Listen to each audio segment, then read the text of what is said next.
let's see here. Guys, Venmo, Cash App, whatever, pod, twitch.tv/whatever. Drop us a follow, drop us a Prime sub. If you drop a Prime sub, we are going to pop it up on stream, shop.whatever.com. We sell t-shirts, pickle habas, the German World War I helmets, and Why would these you sell cups. German I have like World War I? 60,000 of them. I need to sell some. Discord.gg/whatever. Like the video if you're enjoying the stream. And also, I already plugged Debate University while Andrew was out for a smoke. But guys, if you want to become a master debater like Andrew Wilson, If you want to watch a person argue against their own worldview for 90 minutes straight and not know that they're doing it, go to debateuniversity.com and guys, and get my course. get the course if you want to learn how to If you want to debate. learn how to make them argue against their own position for 90 minutes straight, that's how you do Why that. is this broken? Hours and hours of instructional video on debate. Also, guys, Thanksgiving is coming up, Christmas is coming up. This time period of the year, you're meeting with your liberal family members, thank and you for you the want like, to thanks for really just joining. completely just destroy the relationship there. At least you win those Christmas dinner conversations. Think your crazy cat aunt or whatever, she's talking about how she doesn't like Trump. If you're gonna have an argument, you might as well win it at the cost of the complete destruction of your familial relationships. DebateUniversity.com. Guys, as soon as Naima is back, we're gonna do Q&A questions. If you want to send in some Q&A questions, that's streamlabs.com/whatever.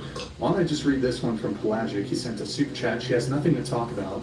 The only thing going on here is typical female gaslighting and manipulation.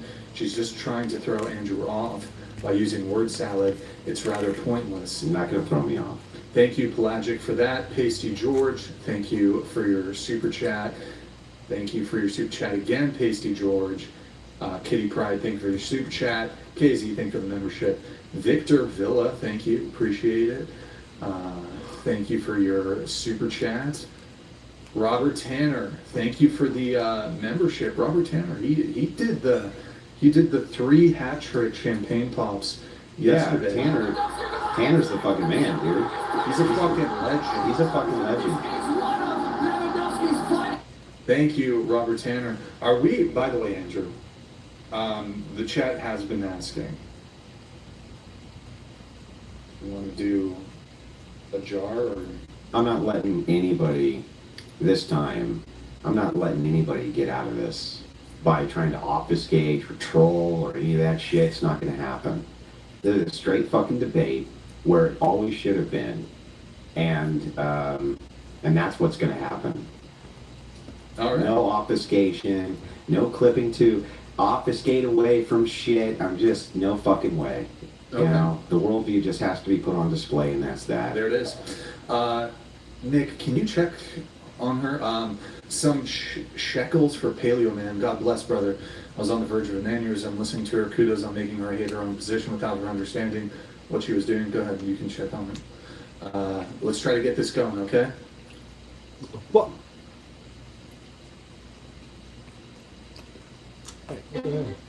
What will it take to power innovation? Next-gen gas and carbon capture? Data Trimchin there, but we had to give them each some time for a little break. We are going to resume the debate momentarily in just a moment. So she's returning to the table right now. We're gonna get right back into it. So what we'd like to do is just move in. Actually, hold on. We have to let some of the chats come through. So we'll do that right now. A message from the Government of Canada. Hello? Oh, I see what happened. One moment. Let me redo that. Oh, yeah, because I apologize. Welcome back, guys. We're doing the Q&A session right now. It's a $199 nut. That's streamlabs.com/whatever. If you want to get them in now. All right, hold on one moment while we let these come through. Thank you, Pasty George. Appreciate it. I'll pull that back up here in just a moment. XD donated $200. If this is what the left considers an all-star, the bend is running real low here. I can't figure out if none of them understand internal critique, or if this is a strategy to avoid it as a defeater. Sure. Is that a question? Just a It's a statement. statement. A message from the government of Jesus Canada. All come through. Pasty George donated $200.04. Thank you, Casey George. To Brown Locks, if everything has human rights, as you have stated so many times, then do unborn babies have rights? How about babies aborted before or after 21 weeks? This Is is- a human fetus not human? Quick response Is to it done? this. This is actually a really interesting question. Well, I think the language here. You see how you said everything has human rights? I don't believe that everything Robert has Tanner human donated rights. $200. Okay. Sorry for your okay. pain, Sorry. Andrew and Brian Long. Do you want? You can continue responding. to- Yeah, well, I don't believe everything has human rights. I believe every person has human rights. Every human has human rights. And a fetus is not yet a human. But I mean, under Andrew's belief in preferential morality, if I preferred to abort a fetus, then it would be immoral. So actually, I think he's more pro-abortion than I am on that one. All right, we have Pasty George coming in again. Thank you, Ryan. A message from the government of Canada. Pasty George donated $200.04. To Brown Locks, if a tree falls in the deep woods with nobody around, does it make a sound? Pasty George, if you donate $400 to ask a question and I don't answer, what happens? Got no Don't answer. a question. And Answer you're that supposed to question. $200 for it? Well, be fair. You should answer the question Like, Why? what the hell? because it's a Q&A session. Well, I'm gonna say, yeah, it makes a sound. All right. We have A few message more from the coming in. government of Canada. Pasty George donated $200.04. To Brown Locks, in natural law, before the days of colonization, I would be able to put an arrow in your head without a second thought because I would believe that I am defending my land from invaders. But I wouldn't be on your land if it was before colonization. You Oh my would God. never have been near me. Oh my God. That's her We have a few response. more The coming Maynard's through. community donated $199. Thank Would you. it be moral if China declared war on America to decolonize and liberate the indigenous people of the land? And would you support them? If not, why? No, because I believe violence is immoral and I'm not a consequentialist. You're not a consequentialist? Andrew, I'm not talking to Pasty George. I just wanted to clarify, you're not a We consequentialist. talked about this in the last debate. If you don't remember, you can look at it again. Oh Okay. my God. What a child. All right. Pasty Good George job. donated $1,000. For you, Andrew, you deserve it, especially for putting up with the retardedness. So, Pasty, just to clarify, do you want us to pop a bottle of champagne? Do you either of you want? I don't want champagne, no. Can we have it after the debate? Because I'll I can take save some you some. later. Yeah, I want some now. Okay. I guess I'll just drink most of the bottle then. All right, a few. Brian, you're just gonna drink an entire bottle of champagne? I'm actually I don't really drink. I'm a bit of a lightweight, so probably not. But maybe I'll have, if I'm throwing up in the bathroom, I'll have Jake step in as the moderator Oh, good God. for the rest of the show. Okay. Okay, so those are the Q&As. Let me just double check. All right, we are good to get right back into it. So we were considering as the next prompt, feminism lies about the benevolent nature of men. Andrew wanted to do that one. How's that sound for you? Cool, cool, cool. Okay, perfect. We'll get right into it. Okay, Andrew, if you wanted to do that one, why don't you take it away? Yeah, hang on a second. Yeah, so when I'm referencing the benevolent nature of men, I'm referencing that men can, at any time they want, take the rights away from women, and there's nothing that women can do about it, and the opposite is not true, and therefore I believe that men are benevolent, and there should be gratitude shown for them not doing that. Wait, so you do believe that men are benevolent? So then how is feminism lying about the benevolent nature Because of men? feminism is saying that men are not benevolent, that men are the Oh. oppressor class. And you're saying that men are benevolent Yes, based on the fact that you could rape someone and then you choose not to? based on the fact that, Kind of the bare minimum, no? yeah. Can you repeat back my position so Do that I you really want to understand it? cookie?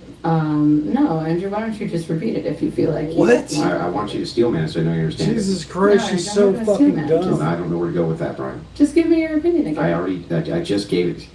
What do you want me to do here? I just gave her the position. She won't steel man it. Then say it again. Okay. So one more time. This is fucking insane. Women, in this case feminists, consider I men won't to steal be that. malevolent oppressors. Men are the oppressor class, the patriarchy. And it's actually through the benevolence of men that women have rights, and I think women should be grateful to men that they have rights. And how are you defining rights in this instance? I would consider rights to be a set of preferences that are shared between people. Okay, so preferences. hmm Got it. Okay, yeah, so just reading that back. Men are benevolent because they could kill women, but they choose not to. Yeah. Pretty much? Yeah. But that's kind of the bare minimum. Like anyone is Yeah, benevolent. that's just in an that sense. assertion. Can you substantiate that? I mean, What makes it the bare minimum? anyone can commit.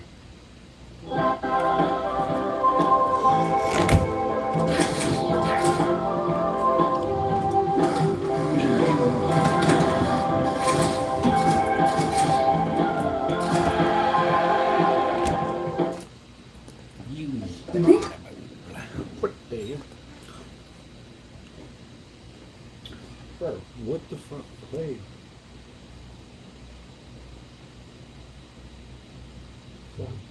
Where's it frozen?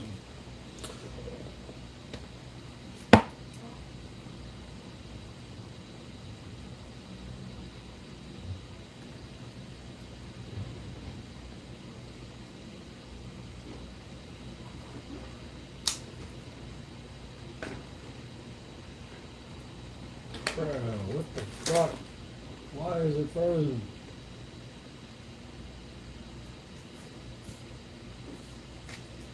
Incoherent. They're all incoherent. No, I'm not. No, it's not. There's It still is. a foreseeable risk. There was a foreseeable.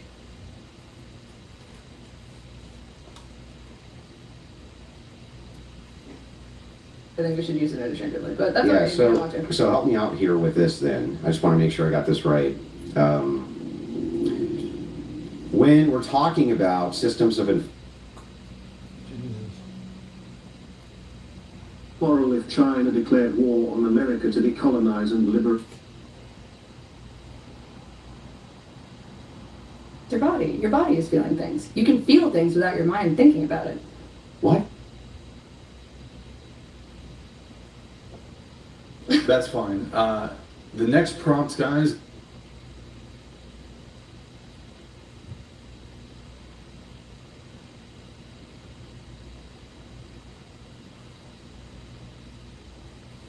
Hello? Oh, I see what happened. One moment. Let me redo that. Oh yeah, because I apologize.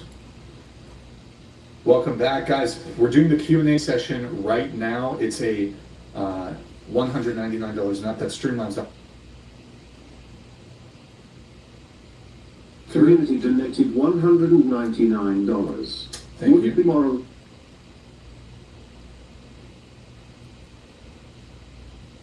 That women have rights, and I think women should be grateful to men that they have rights. And how are you defining rights in this instance? I would consider rights to be a set of preferences that are shared between people. Okay. Preferences. hmm Got it. Okay, yeah, so just reading that back. Men are benevolent because they could kill women, but they choose not to. Yeah. Pretty much? Yeah. But that's kind of the bare minimum. Like anyone is Yeah, benevolent. that's just in an that sense. assertion. Can you substantiate that? I mean, What makes it the bare minimum? anyone can commit an act of violence against someone that is smaller than them, and we all every day choose not to. I don't think Yeah, that's. That's not an argument. Can you give me I an mean, argument? Yeah, my argument is that I don't necessarily agree with your definition. That's of not an benevolence, argument. But well, we just had an hour-long debate over definitions, so now So you're then do you- opposed to do you that. wanna When it's define- your definition, Do you want to that's define fine. benevolent? I mean, honestly, in terms of the premise, I do agree with you that men are benevolent, but I don't agree that benevolence is simply choosing not to commit acts of harm against others. Really? Because I thought your entire moral stance was about not committing acts of harm against others, and that's what the good is.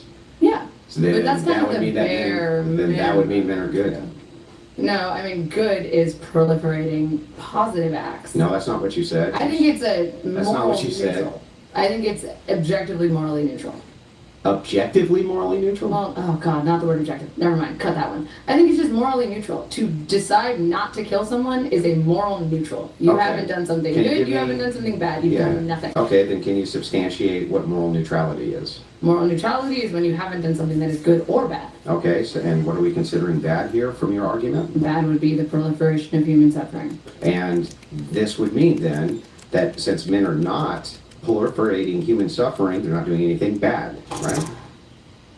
Yes, but then the opposite of proliferating human suffering would be proliferating something that is beneficial to mankind. Like women's rights? But you've done nothing. Wait, like- it's a zero. wait, like- it's a net Wait, zero. like women's rights? So you don't think that women had any stake in defining their rights? That's not contending with the argument. You don't think that like That's civil not disobedience is a way to contending fight with for the rights? argument. That's asking a question. Yeah, I'm just giving you a contending with formal that. argument. You're saying that men just decided unilaterally No. one day that they were going to give women rights, but that's Yes. not what happened. Well, because yeah. we know historically there were multiple waves of feminism Uh-huh. in which women participated in civil and civil disobedience in order to be a woman. Yeah, and my argument is that if men chose to collectivize to stop whatever their collective disobedience was, it would have been stopped. Okay, so you think that men are good because they could choose to murder all women and they don't? Yeah, Okay, sure. and not only that, but that they're benevolent. Do you want a cookie? Yeah, that's true. I agree. They're benevolent. Men are I don't think that all men Then are that means benevolent. that feminism. But there are tons of men who do commit Yeah, acts of so when violence. There are fem- tons of women who do commit Yeah, acts so of violence, when- and those women are and men are not benevolent. So that then when feminists claim that the patriarchy is evil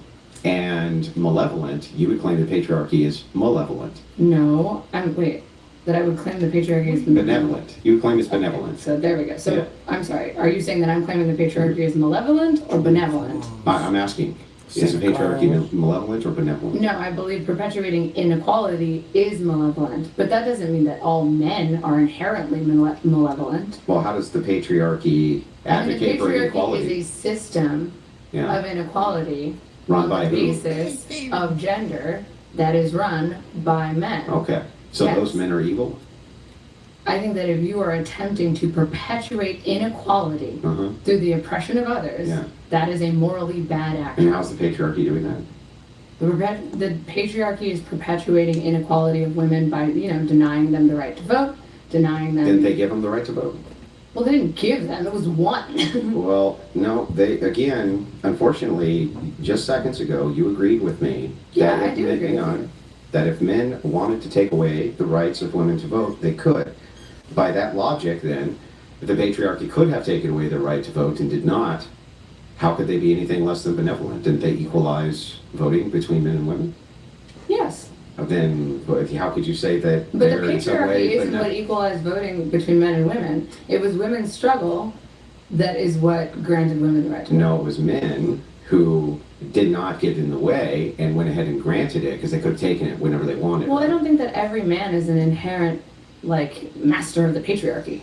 I think that Okay, there are but the- many men who If the oppose the is patriarchy system- alongside of women. Is the system that men or women feminists were fighting against patriarchal? Yes. And- I believe that the system is malevolent, but men are not Yeah. all inherently Yeah, I know, evil. but can I give the argument? I'm agreeing with you, Andrew. What are you even arguing? I'm asking, is the patriarchy benevolent? No, Well, I then don't we have believe- a But the we have a blank patriarchy isn't a convention. person, Andrew. It's I'm like, not saying, oh, the patriarchy. I'm It's a not system. saying it's a person, but if it's men who are in charge of a system and the men in charge of the system allow women to vote, then that would mean that the patriarchy, by your logic, is benevolent. I believe that a system that is intended to perpetuate inequality on any basis is malevolent. Then can you tell me how the However, patriarchy is men malevolent? are not inherently Yeah, I know, but can you malevolent. tell me then how the patriarchy is malevolent? The patriarchy is malevolent because it's a system that is perpetuated to increase inequality, which increases Can you, human suffering. can you demonstrate that? Well, before feminism and women didn't have the rights to vote, hold credit cards, own homes, leave their husbands, get divorced, sued and be sued.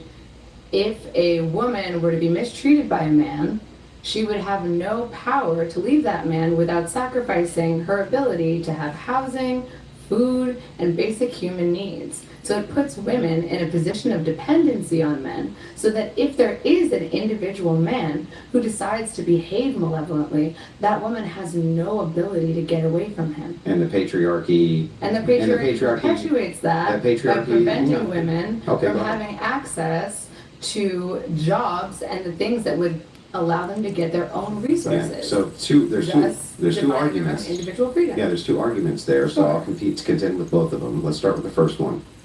If it is the case that the patriarchy was acting in a malevolent way, and women appealed to the patriarchy and they granted them these various rights that you considered was unjust, which by your logic they had to, then wouldn't that be the patriarchy acting benevolently? But we're not appealing to the patriarchy. Well, then who would We're you- appealing to the morality of men. I don't think that all men are naturally just patriarchs. Then when you were The fighting the patriarchy system, is a system, but men are not the system. So, some men are did creators the of system give you the right to vote?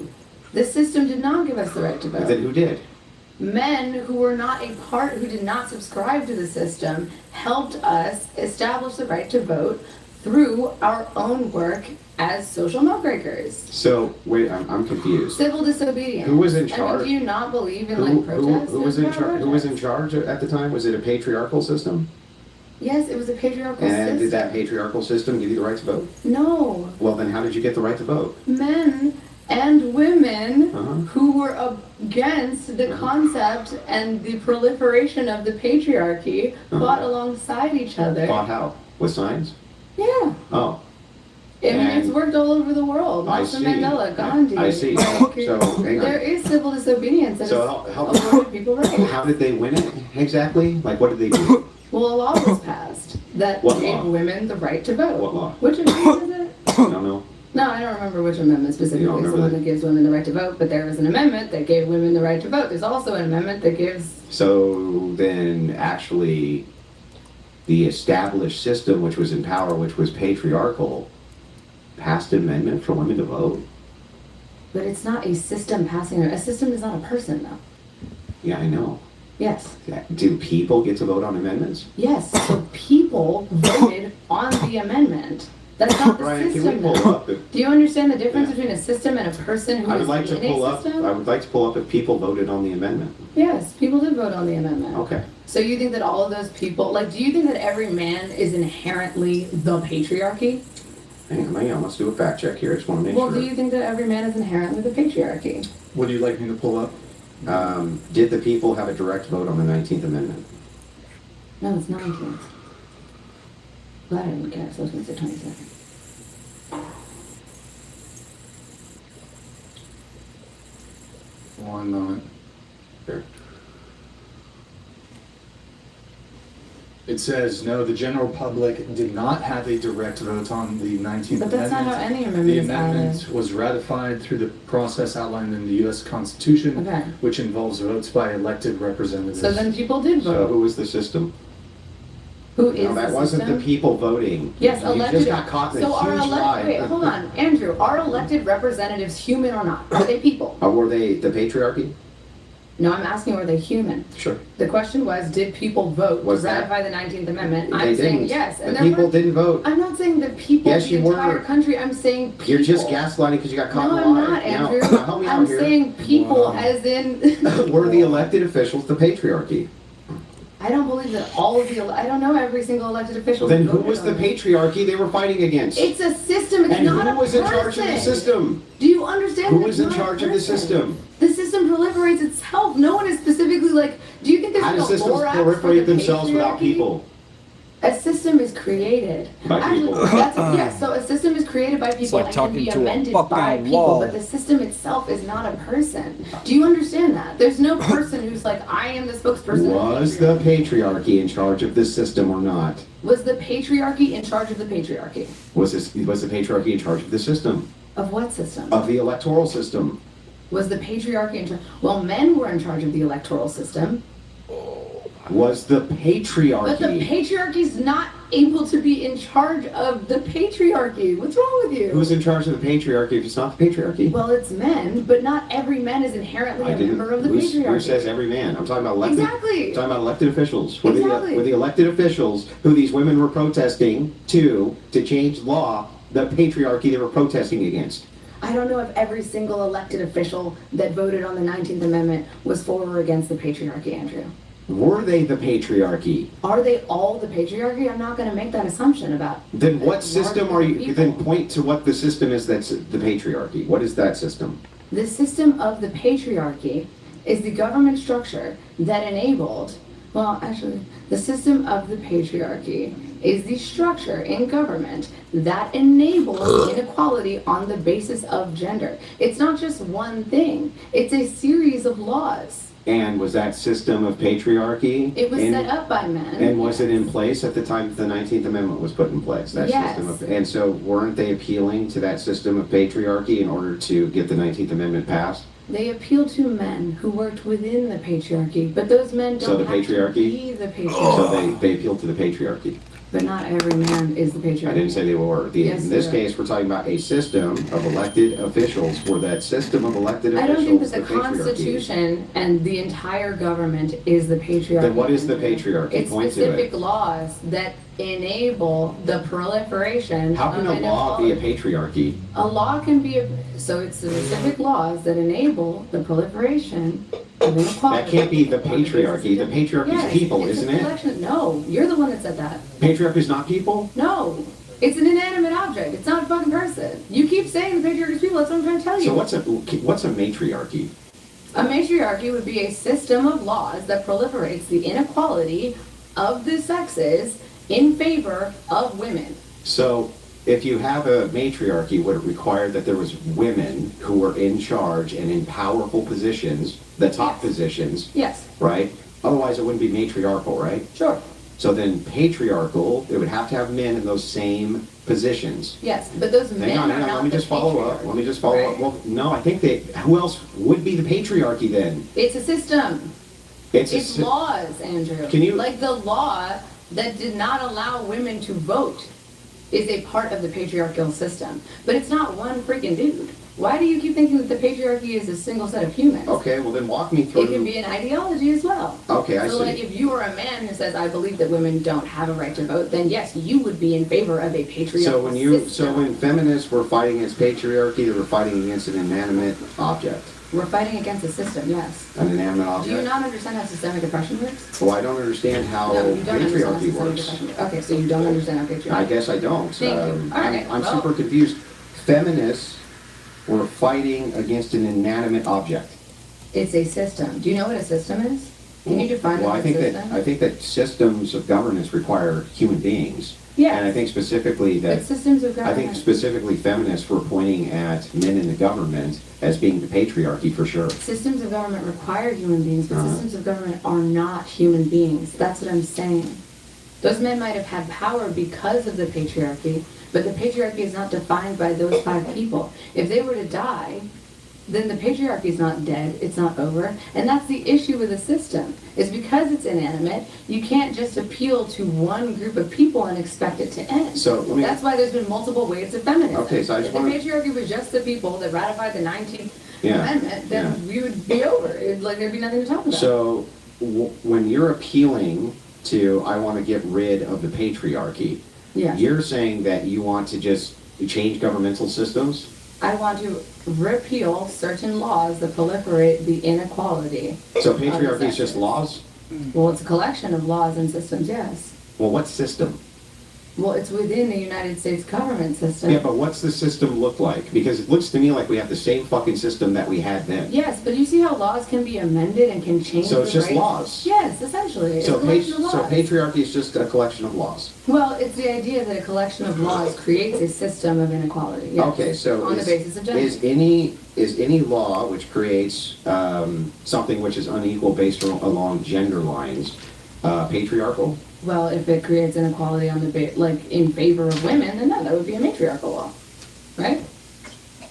Okay, so matriarchy and patriarchy from your view, It's not a human; it's a collection of laws. it's just laws. Yeah. So if laws favor a gender, then it's matriarchal, and if laws favor the gender female, then or sex female, then it's matriarchal. Yeah. And sex male, it's patriarchal. Yeah, and I'm fine with sex and gender interchangeably.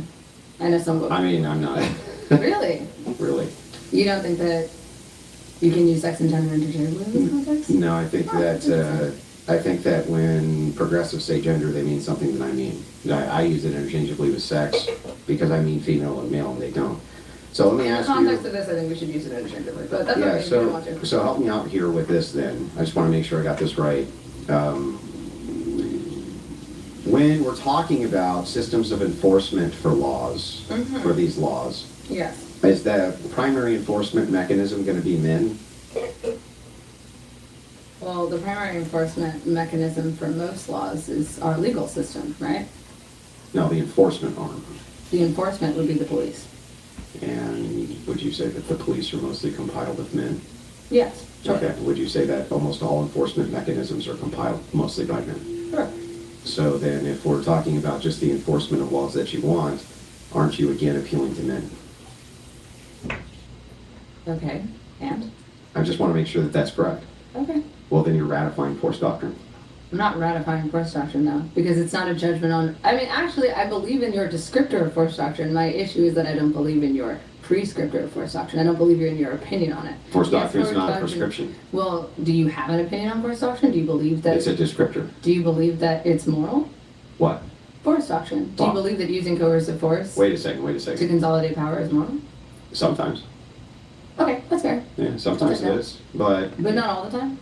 no. Okay, deal, No. deal. But the thing Andrew, is you know we mostly like agree on this one, right? Like, what the fuck are we even talking about right now? well, I just wanted to make sure that, I mean, it actually does sound like you think that if all you're appealing to when you say patriarchy is laws that are passed, right? That's it, and that's what patriarchy is.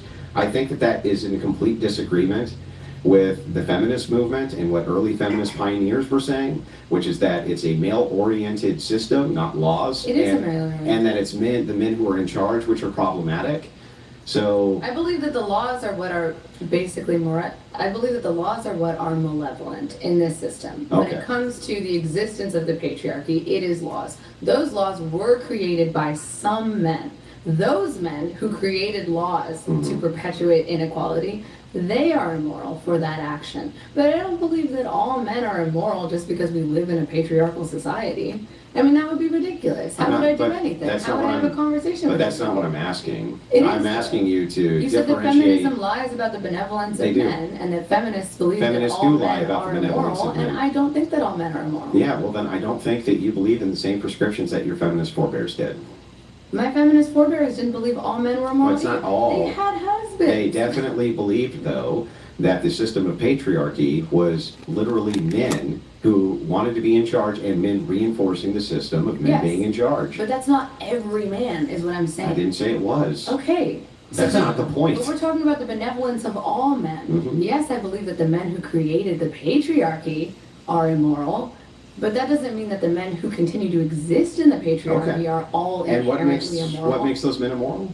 What makes those men immoral is that they sought to perpetuate inequality within our society Yeah, what makes that immoral? on the basis of gender. Yeah, what makes inequality Well, immoral? I believe it's the violation of natural rights, but you don't agree that those exist, so I guess it is completely immoral to oppress. It's completely moral to oppress people according to you. Well, so what natural right? But if is- you wanted to do your I prescriptive just wanna make sure- definition of Yeah, I just wanna make sure when morality, you because say- we don't want to be. Yeah, when you say a natural right, you believe that it's immoral under natural rights. Which natural right does that violate? Well, I believe that we all have a natural right to bodily autonomy, physical autonomy. You do? Yeah, Really? the right to bodily autonomy. Yes. Everybody? Yeah. Okay, so if two twin brothers want to have sex with each other, are they allowed to? Oh my God! Wait, my bingo. Wait, my bingo. Oh, hold on. Can you just answer the What are fucking we- question? This is so performative and cringe. If two twin brothers. Can you- I can you guess put that the was bingo also thing- right. Yeah, can we just, it's so cringe. Can That you was just also engage with the right. fucking debate? If two twin brothers want to enter into an incestuous relationship, do you have any moral objection to that based on your standard of natural law? As you just said, everybody has bodily autonomy. So long as it's not harming yourself or others. I don't think that this is necessarily relevant to the conversation. answer the question? Do you know two twin brothers who are Can gonna you fuck answer right the now? question? Do you believe that two twin brothers who have sex with each other, do you think that that's inherently immoral? I think it's disgusting. Is it inherently immoral? Shit's getting spicy. I think it's pretty cool. Is it inherently immoral? I mean, to me, yes. But Well, then you just violated your own definition of natural law, which says that people have bodily autonomy. You're saying now they don't, and that's immoral. So which is it? yeah, I mean, it's just gross, though. It's Okay, not- so is it immoral? Yeah, I mean, well, what are the repercussions of it? Are they harming themselves or each other? They're both consenting. If two consenting brothers want to commit an act of incest. Is it immoral? I don't know. I think it's kind of a gray area. I say it's technically not defying either their right to bodily autonomy, but I think it could potentially cause Is harm. it immoral or not inherently? I don't know. What do you think? At Wayfair, the holidays are here and I'm not ready. I know. Let's get you prepped with Wayfair. Push it. You don't know if it's inherently immoral after you just said you believe every single individual has bodily autonomy for two twin brothers to engage in an incestuous relationship. You don't know? I think that if it's harming themselves or others, then yes, that would be immoral. Okay. If their parents knew about this and it destroyed their family, then yeah, that would be immoral. Well, no, because how would that violate bodily autonomy? Who cares what their parents know and it hurts their feelings? Who gives a shit? Do you care about, if your parents care about your sexual relationships? If it destroyed my family, I think they would care. Yeah. That's inherently immoral if you engage in a relationship your parents don't agree with? Well, it's not just that they don't agree with it, it's that it would destroy their family. I can make the same argument for a homosexual child. Oh, you're having a homosexual relationship and we're heavily religious, so that destroyed our whole family. Yeah, but that's on the basis of choice. Like, religion is a choice. Both of these are based on choice. No, you can't really choose who's your brother. You can choose to fuck him. Yeah, that's true. But you can't choose who's your brother. You can choose who, like, What? you can choose to have an issue with homosexuality. That's a choice. Both are choices. Yeah. I mean, I think it's gross and wrong. But well, it's not wrong, right? It's just, is it immoral? I mean, it's not violating their personal bodily autonomy, but it's wrong. Okay, what does that mean then, wrong? Does wrong mean immoral? Yeah, I mean, what do you think, Andrew? I'm asking, I want an answer and then I'll give you my answer. But for the Okay. love of God, answer a question. Okay, I'm going to say that there are limits to bodily autonomy and that is immoral. How's that? So then, what is the limits to bodily autonomy? I would say if you're harming yourself or others, that would be a limit on... Then demonstrate the bodily harm, the bodily harm to themselves. Well, I mean, they would be completely disgraced by society. That's a pretty... So significant that harm. if I completely disgrace myself in front of society, that's immoral? Yeah, you're harming yourself. That's What? self-harm. You don't think so? Like, if you were to run around the streets naked and get Do you arrested... think that at first Martin Luther King was embarrassing himself in front of society? Because at first I think he was, until he Oh my wasn't. God, do you think Martin Luther King was embarrassing Until he himself? wasn't. Do you think that Martin Luther King is a moral equivalency to fucking... No, I'm doing an internal Brother? criticism in order to get you to understand that the concept that you just gave me was, if society considers you and your viewpoints cringe, that's bodily harm. Do you realize how crazy that is to say out loud? No, but society is not considering incest cringe. That's different. Yes, that's all they're doing, is considering no, it incest cringe. is different than demanding human rights for black people. Bro, I don't know why you're... Because you brought up MLK. What Because the fuck did you bring I'm MLK? giving an example of if society socially found you to be super cringe, you're saying that that is self-harm. I think that it would be self-harm to destroy your relationship with your family and ostracize yourself. Oh, do you want me to... I think that it would be self-harm to destroy your relationship with your family and to ostracize yourself from society for the purpose of having sex with your brother. Okay, would that apply to just regular homosexuality? If you were in a religious community and that was your community, or perhaps you're in a religious nation or state, and you decided to engage in homosexuality and that destroyed your family, all of society went against you, that is now the same, the same principle of self-harm. How would that not equally apply? Homosexuality is not a choice. Having sex with your brother is a Having choice. sex as a homosexual is a choice. So you don't think that any homosexual should be allowed to have sex so long as their family... Do you understand that when you just continuously say, so you believe when I ask you a question, But that is the cringiest thing that you do. Anytime I ask you a question, you just say, so you believe that blah, blah, blah. Well, I'm then why asking don't you you a bother question. to share your freaking beliefs? Then I don't have to I- ask you I and literally probe just you. got You done- refused. I mean, even the last one I is when you literally just refused I went to through share all of my an views. opinion. I just went through all of my views on this and we agreed, and now we're on bodily autonomy. So the Then thing why is, are we even- please answer my question and stop obfuscating, stop evading, Okay, stop I will answer your lying. question. Shush. Homosexuality is biologically natural. Like, it's a natural part of a homosexual human's biology. It's not something that can change. Your choice to disagree or be disgusted by homosexuality can change. However, your brother Having sex with your brother is not a human necessity. Even if you are a homosexual, you don't have to choose to have sex with your brother. Therefore, you are causing emotional and physical harm to your family.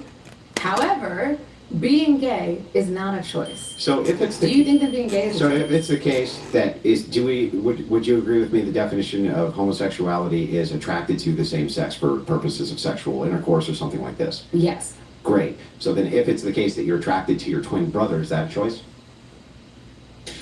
To act on that attraction is a choice. Well, then I would say the same thing about homosexuality, wouldn't I? But it's not like you can choose who specifically you are attracted to, but the sex of the person You can't you're attracted to choose is not a specifically choice. who you're attracted to. That's insane. Really?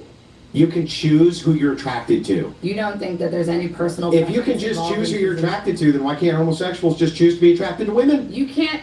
Can you answer that? specific person. Yeah, why can't- Not the general sex of all people you're attracted so to. you can choose people you're attracted to. Andrew, some of them, but not all of them. Like, So not if the you're entirety attracted, of so the if you're sex. attracted to your twin brother, right, and attraction is something you can't help, that's your justification for homosexuality, then No. what is the immorality here? I think that an attraction to a specific sex or gender is something you cannot help. But an attraction Why not a specific to person? a specific person is something you can How? How do you help who you're attracted to? How? Really? You've never been attracted to someone and been like, ugh, I just don't want, like, I don't like them? Like, you've never done that? Do you realize that you just refuted yourself? You've never How do been you able help to who change- you're attracted to? You say you've never been attracted to somebody, and then that already presumes you're attracted to them. Yes, you can choose not to be attracted to someone. You who can't are choose. like You can attracted choose who to. you're attracted to. I mean, I can. Maybe you're just like. You maybe can? I'm just built different. I don't know, man. Okay. Do you think most people can choose who they're attracted to? I think that the majority of people can decide on a singular individual whether or not they're attracted to them. Yes. Are you serious? Not based entirely, like you. Are you serious? With the new Blue Apron, you don't have to subscribe. Get to Not decide what sex you are attracted No, to. no, no. They're attracted But to you the sex. can attra- I know they're attracted to the sex, but why can't they just choose to not be attracted to every man?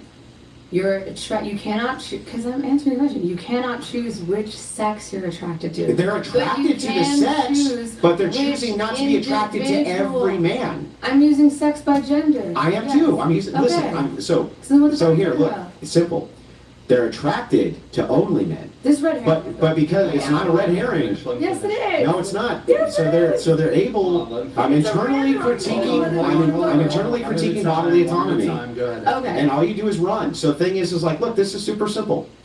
Why couldn't you be attracted to an entire sex, right? But since you say individual attraction, right, is something which can be helped, then you're only attracted to males as a homosexual, but shouldn't you be able to control being attracted to every single individual male who is in that homosexual category? No, because individual attraction is different than your sexuality.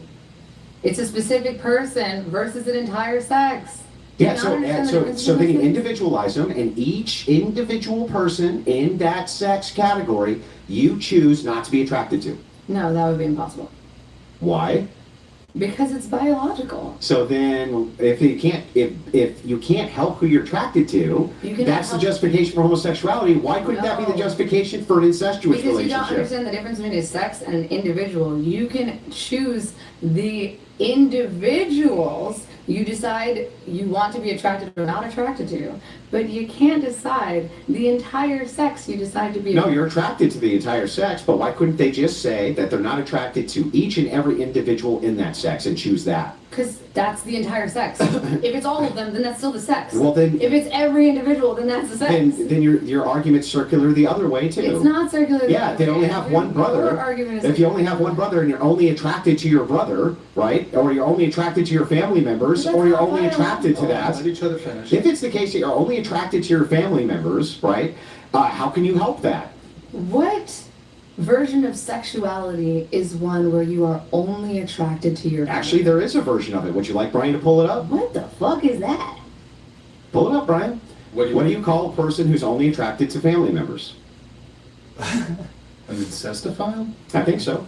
An incestified. Well, we'll find out. We'll I mean, get that the sounds like a exact. mental illness above anything. Yeah, I'm sorry, but you have to make a justification for why two twin brothers couldn't have sex with each other and why that would be immoral based on your bodily autonomy argument that everybody should have bodily autonomy. You Well, have to demonstrate the harm. Yes, there's still bodily autonomy, but you would be harming your entire family as well as yourself. I can make the same argument for homosexuality. Yes, but homosexuality is not a choice. Fucking your brother is. Do you want the definition? Or not the definition, term, I believe Yeah, the this is term. the term. I don't know if this rings a bell. Consanguinate. Yeah. Consanguinous.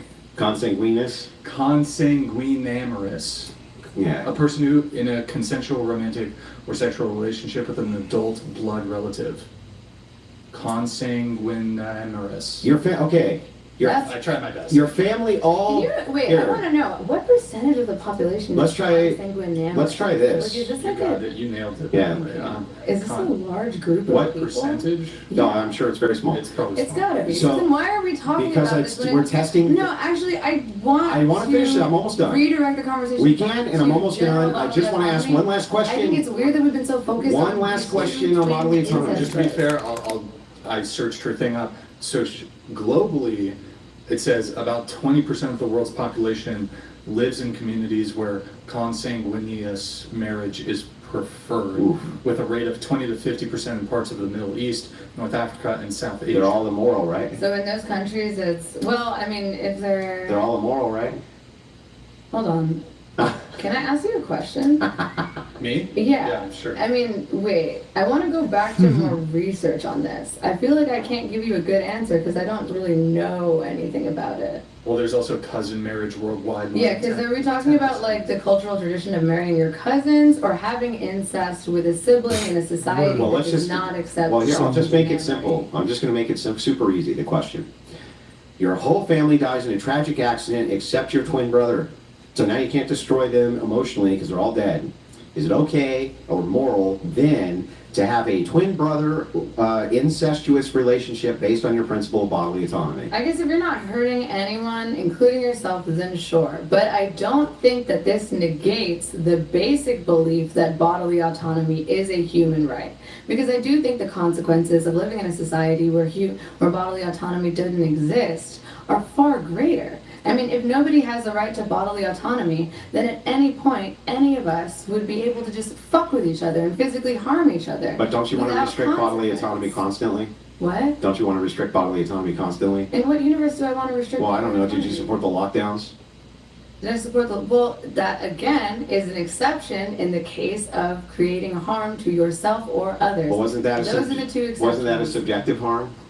Millions of people died. Is that subjective to you? Well, I mean, it's a subjective harm that you lock people in their homes or lock down their businesses. It's- Millions of people died, though. It's Yeah. not subjective that those people died. They objectively yeah, died. yeah, but I mean, Did you know here's- anyone who lost here's the anyone during problem. COVID? Yeah, of course. It was brutal, man. Yeah, of course. But the How thing could is, you argue that how we, could it be bodily? So you don't really believe in a principle of bodily autonomy? But it's foreseeable risk.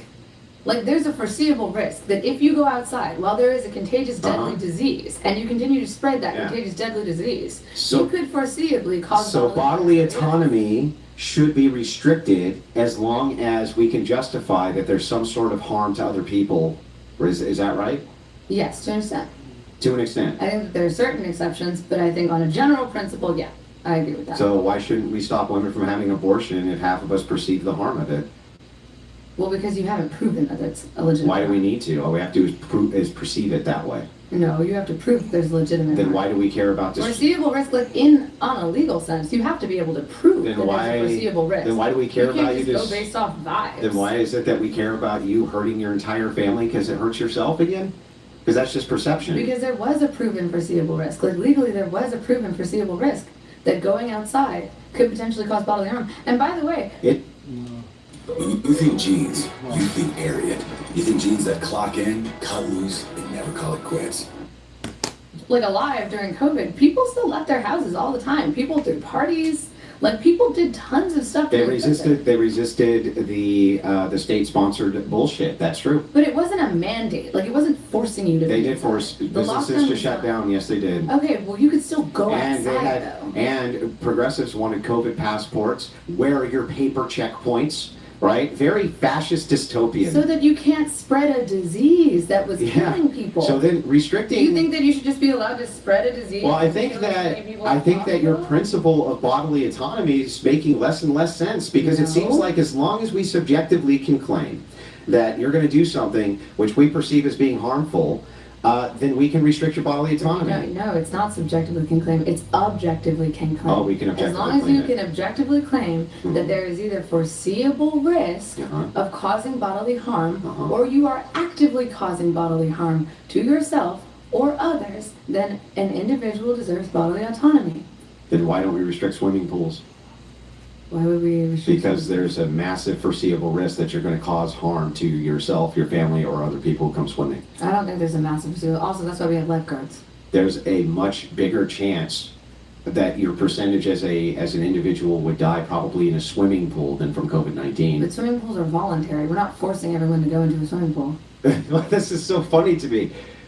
I thought it was about bodily autonomy, not about anything else. Yes, swimming pools are voluntary. And you want to restrict If you bodily forced autonomy. everyone to go into a swimming pool, then yeah, that'd be. Then why wasn't it voluntary for me to walk into a fucking shop if I wanted to without a mask on? Well, the shop voluntarily chose to close. If you wanted to open, They didn't. The state mandated that they close. Oh, okay. Well, What a dumbass. Restriction of bodily autonomy. Like, all of your principles are completely fucking incoherent. They're all incoherent. No, I'm not. No, it's not. There's It still is. a foreseeable risk. There was a foreseeable risk that people were going to There's die. foreseeable risk with everything. I mean, but also, Andrew, like, if you were to open a store during COVID and a bunch of people went to your store, got COVID, and died, they would sue the fuck out of you. I think Isn't a lot it of those their businesses choice? would. Isn't it be people's closed choice? Anyway. Isn't it people's choice? Just like the swimming pool? Just like the swimming pool, going into a restaurant Uh-huh. and opening yourself to foreseeable risk. Yes, and lots of people chose to do that. And then why is it that you just 5 seconds ago said that these restrictions and the lockdowns were totally fine from the state mandating what people do voluntarily? Brian, look at how many people died during COVID. You just said the voluntary nature of swimming pools is why we don't restrict them even though they cause bodily harm. Why is the voluntary nature of people engaging in society during COVID not the Because you same? don't voluntarily spread disease. You can't be like, hey, I'm not going to spread disease to that guy because he's immunocompromised. I'm going to. That guy had the choice to stay home or go out, right? But you live with other people. That was the issue. We And don't- some members of a family went out, and then some left, and then came back.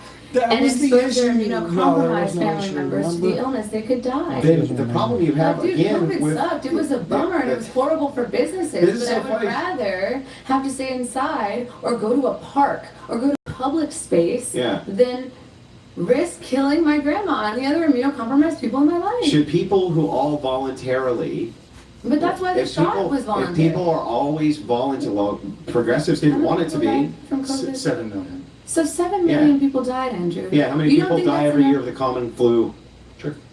You don't think that's enough of a foreseeable risk? Let's see how many people die from the common flu. Wait, are we talking U.S. or just? That, the Worldwide. one I provided, the 7 million, I believe that was worldwide. And that was Can we for do how many just- years? Let's do just U.S. for Hold both. on.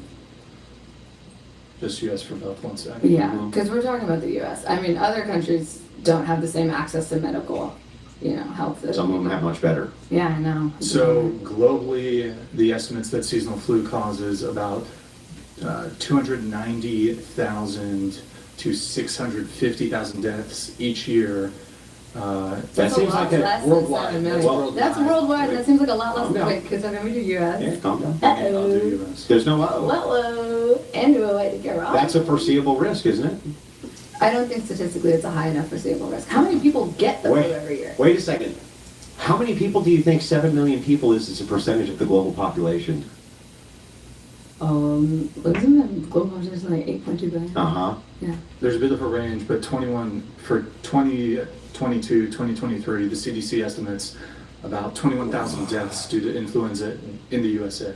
Okay. And then you wanted me to look something up. Yeah, but hang on. Wait, no, let's You get gotta going. you gotta do that not during the COVID lockdowns. That's the important part. Wait, no, let's keep going. Because So during the COVID that's- lockdowns, they reduced significantly. You want me to check? Oh, wow, isn't that nice? Yeah, Sure, yeah, that was true. a If you good lock people in their lockdown. houses, they won't spread any illness. That's Yes, true. that was the point. There was multiple illnesses going around that that we're subjecting people to a So what serious percentage, risk. what percentage is reasonable for us to implement against bodily autonomy when it leads to death? Is 7 million people yearly? Well, I think you have to ask a lawyer, and I'm asking there is you. actually a legal precedent for that. I'm asking you. Well, I'm not a lawyer. You should ask a legitimate I need to lawyer. ask a lawyer how many people you think it's legitimate to restrict their bodily autonomy for? Well, it's a law. Like, it's a literal law. You don't base your morals on law. You're basing them on bodily autonomy. No, I'm basing it on the concept of, I'm basing bodily autonomy on the concept of foreseeable risk, which is a law. So why would you So have to 650,000 a year isn't enough of a foreseeable risk? worldwide? Yeah. I would say no. Well, If there's 8.2 billion people. Why on 7 Earth. million if there's 8.2 billion? Do you not know the difference between 650,000? Yeah, I'm trying to figure out where the threshold breaker here is. It's a lot bigger. Well, it's not up to me. Well, but I'm asking because of bodily autonomy. You support this stuff. Yes, I support saving people's lives. by Yeah, so saving what? children. Where's the threshold where we can lock people down and restrict their bodily autonomy? Well, there is a legal threshold. What Why is don't your you ask a threshold? lawyer? I don't You don't have know. one. Well, it's Yeah, based you on a don't know. legal precedent. Why should every single individual person just get to decide, oh, I think it's this? I'm not a lawyer. It's just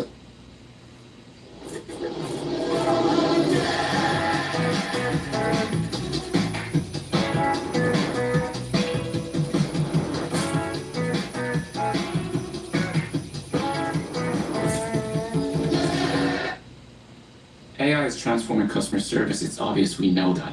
The leader in the category is our product, Finn. It's best. Should have a conversation. I'm Yeah, sorry, so- it keeps annoying me. So I would do I have a more classical definition, Okay, let's hear it. which would be the hatred or bigotry of an entire race. Is that it? So the hatred or bigotry of an entire race on the basis of what? Race? Or most of the race. On the basis of race, yes? Yeah. Okay. And that's your only definition of racism? Yeah, I think that, yes. Okay, cool. Do you mind if I pull up the dictionary definition of racism? Well, you can pull up whatever you want, sure. Okay, well, so I think there's two main types of racism that are involved in what you just said. So what Andrew just described perfectly was interpersonal racism, which is prejudice, discriminatory actions between individuals based on their hatred of the entire race. And then there's also what we see in this country, which is systemic and structural racism, which is, again, since we have to define systems, a complex system of laws, policies, and practices that create and perpetuate racial inequality. So this would be essentially the patriarchy, but on the basis of race, if we're going back to our definition of the patriarchy.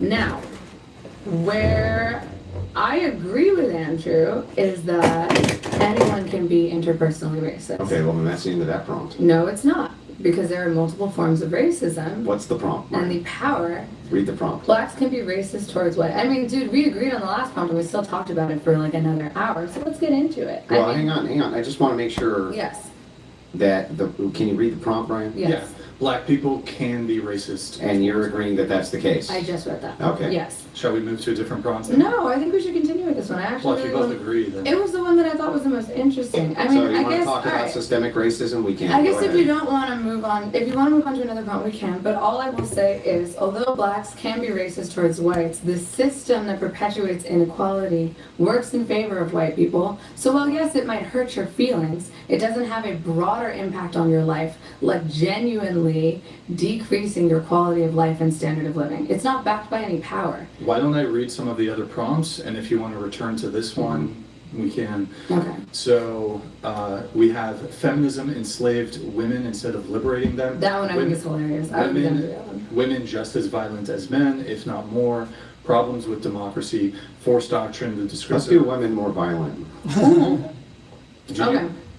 It sounded like you wanted the feminism. I'll do enslaved either one of women, those. I like both of Okay, them. so we'll Women do. more violent than men, if not more. Let's do feminism enslaved women instead of liberating them. Mhm. Or are you really keen on the? I don't care Maybe either just- way. Okay, Neither we'll one do matters. both. But I would it's 5:30. Just real quick, take a smoke break, and then get back to this while you take some super chats. I'm team. Yeah. The one thing that we do can that. agree on Why today don't is we the smoke have- breaks. I love Can it. you guys do it simultaneously though? No, because part of Just it is for a break. this. from I'll be the super debate. quick. What's that? No, because part of it is you get a break from the debate, some fresh air, clear your head, come back, be locked in. Yeah, I'll take 5 Yeah, minutes. so what Can we we'll do each get a 5? You'll have 5, but Nick can bring you somewhere else. Oh, somewhere yeah. else. Okay, just go with Nick. Yeah. Line. All right, guys, they're taking a brief break. They're each Smoky Man Dad, Smoky Girl Dad. They're just going to take a quick smoke break. So, really quick, guys, as soon as they come back, we'll actually do a Q&A session super quick. So, if you guys want to get in a question, streamlines.com/whatever, Streamlines. All right, now that they're gone, chat. Now that they're gone, what do you guys think? Who's winning the debate? Should I do a poll, chat? What do you think? Should we do a poll, chat? Brandon Wolf, thank you for the soup chat. Baby, thank you for the soup chat. Appreciate it. Thank you, guys. Couple quick messages, guys. If you want to support the show, you want to support the stream, and you want to do it without these platforms taking their cut, YouTube takes 30%, by the way, of all super chats. So, for example, if you super chat 100, YouTube takes 30. You super chat 200 like this, YouTube takes 60. And then if you're doing it on an Apple device, Apple takes 30% on top also. So if you super chat 200, they're taking 100 of it basically. So streamlabs.com/whatever. Get your Q&As in, guys. Also, guys, like the video if you're enjoying the stream. They should be back here in just about 3 minutes. They're taking a smoke break. Now, I'll pull this up a little bit later. Oh, let me shout out the people who sent in some things via Venmo and Cash App. Guys, Venmo and Cash App, if you want to send something in, let's see. Lee Pittman, thank you for the 20. Brian, thank you for the 3. Marissa, thank you for the 5. George, thank you for the 10. Jana, apologize if I'm mispronouncing that. Thank you for the 5. Appreciate it, guys. Thank you. Also, guys, go to twitch.tv/whatever. Drop us a follow and a Prime sub if you have one. If you have Amazon Prime, you link it to your Twitch. It takes about 2 minutes to do. I know a lot of you have the Amazon Prime. You get, the 2-day delivery, all kinds of perks on Amazon. You link it to your Twitch account. You can create a Twitch account if you don't have one already. If you do already have one, you just link it up. It's super easy. And then every single month, you can basically support the show for free. Obviously, you have to pay for the Amazon Prime sub, but included with your Amazon Prime, you get a Twitch Prime. It's a quick, free, easy way to support the show every single month. And it enables us to do the show. We don't do sponsorships. Because the topics we cover in the debates and on the dating talk panels are of a oftentimes controversial nature. Sometimes, certain words are used that are going to get the video flagged. Oftentimes we lose our individual video monetization on these videos because, we are talking about other controversial topics or keywords get used, and the YouTube has an audio algorithm that is going to immediately just flag a video if you say certain words, and then you're just going to lose the monetization. So because we don't do sponsorships, because a lot of our stuff gets demonetized, we are viewer supported. So if you guys want to support, we have a ton of options. We have the Twitch thing, Venmo, Cash App, shop.whatever.com. Get yourself some merch, guys. We sell we got some great designs. We sell t-shirts. You can get yourself a mug. We're selling these cups. By the way, you can't get these anywhere. Trust me. You can't get these solo jazz cups anywhere. I had to go to the manufacturer and I ordered 60,000 cups because I have issues. Anyways, somebody told me to get therapy today. Maybe that's it. Discord, join our Discord, guys. Discord.gg/whatever. Discord.gg/whatever. Andrew's just returned from his smoke break. We are about to get right back into it. Give us just 1 more minute, guys. Also, guys, if you're enjoying the stream, like the video. Guys, like the video. I'm trying to see what are we at right now? What are we at? If you guys can get the likes to, 7,000, because there's 12,000 people watching. Get the likes to 7,777. I may or may not have, we got pickle jars, olive jars, peach jars. You need an energy drink, Andrew? You need I got enough patience for one more prompt, dude. Okay. And This is infuriating because she just refuses to answer questions. She just prattles for hours and just won't answer any questions I ask her. what are the questions that you want her to answer? Well, I want her to answer her questions on morality. She tried to evade on the incest question. I had to beat that out. It took me like 40 minutes to beat a basic question because I can't move the conversation forward. Let's do this. If sometimes I'm preoccupied with some of the stream stuff and I'm not always catching if she is being evasive. If you just want the immediate answer, just appeal to me and I'll insist she give an answer. How does that sound? This is, I mean, it's just ridiculous. They just don't answer any questions ever. Speaking of which, guys, Andrew's back at the table. He is a master debater. He's a master debater. You've got to get the program, debateuniversity.com. It's instructional video, hours and hours of instructional video, debateuniversity.com. Guys, we're going to do a Q&A session as soon as Naima returns. Let me try to get them to hustle back here so that we can get this going. We're just taking a brief intermission to allow a breather for the debate participants. Hold on, let me text. All right. Thank you guys for your patience. Kenneth Wallen, by the way, says W. Andrew. Thank you, Kenneth, for that. I'm sure Andrew appreciates your Wing. Appreciate it. Let's see. Some of these I'd like to wait to pull up just for, I think this one came up. RB, oh, he's asking about the tribe. RB, thank you for your super chat, man. Do appreciate it. Do appreciate it. I'm going to let some from, oops, hold on. Pasty George here is coming in. Speaking of which, guys, now's the moment. If you want to get a Q&A in, do it now. Do it now. We'll get into the Q&A before, or as soon as Naima comes back. We have Pasty George here. A message from the government of Canada. Pasty George donated $200.04. That pop was for Andrew and whatever he wants to get, whether it be beer or some drink or cigars. Would you like, maybe I'll send Nick to do a run. You want some beer? What, do you want a refresher on it? No, I'm good. You're good? Okay. Yeah. I guess we'll get Pasty. We'll get Andrew a burrito.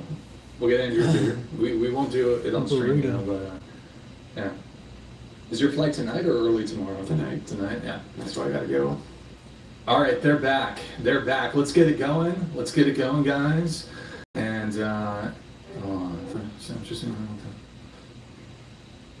Tommy Bear donated $200. What do you personally think about the Orthodox faith after sitting in with Orthodox debaters? God bless. Sorry if too personal of a question. Is this directed Thanks at for your platform. Is that him? Or me? I believe it's directed to you?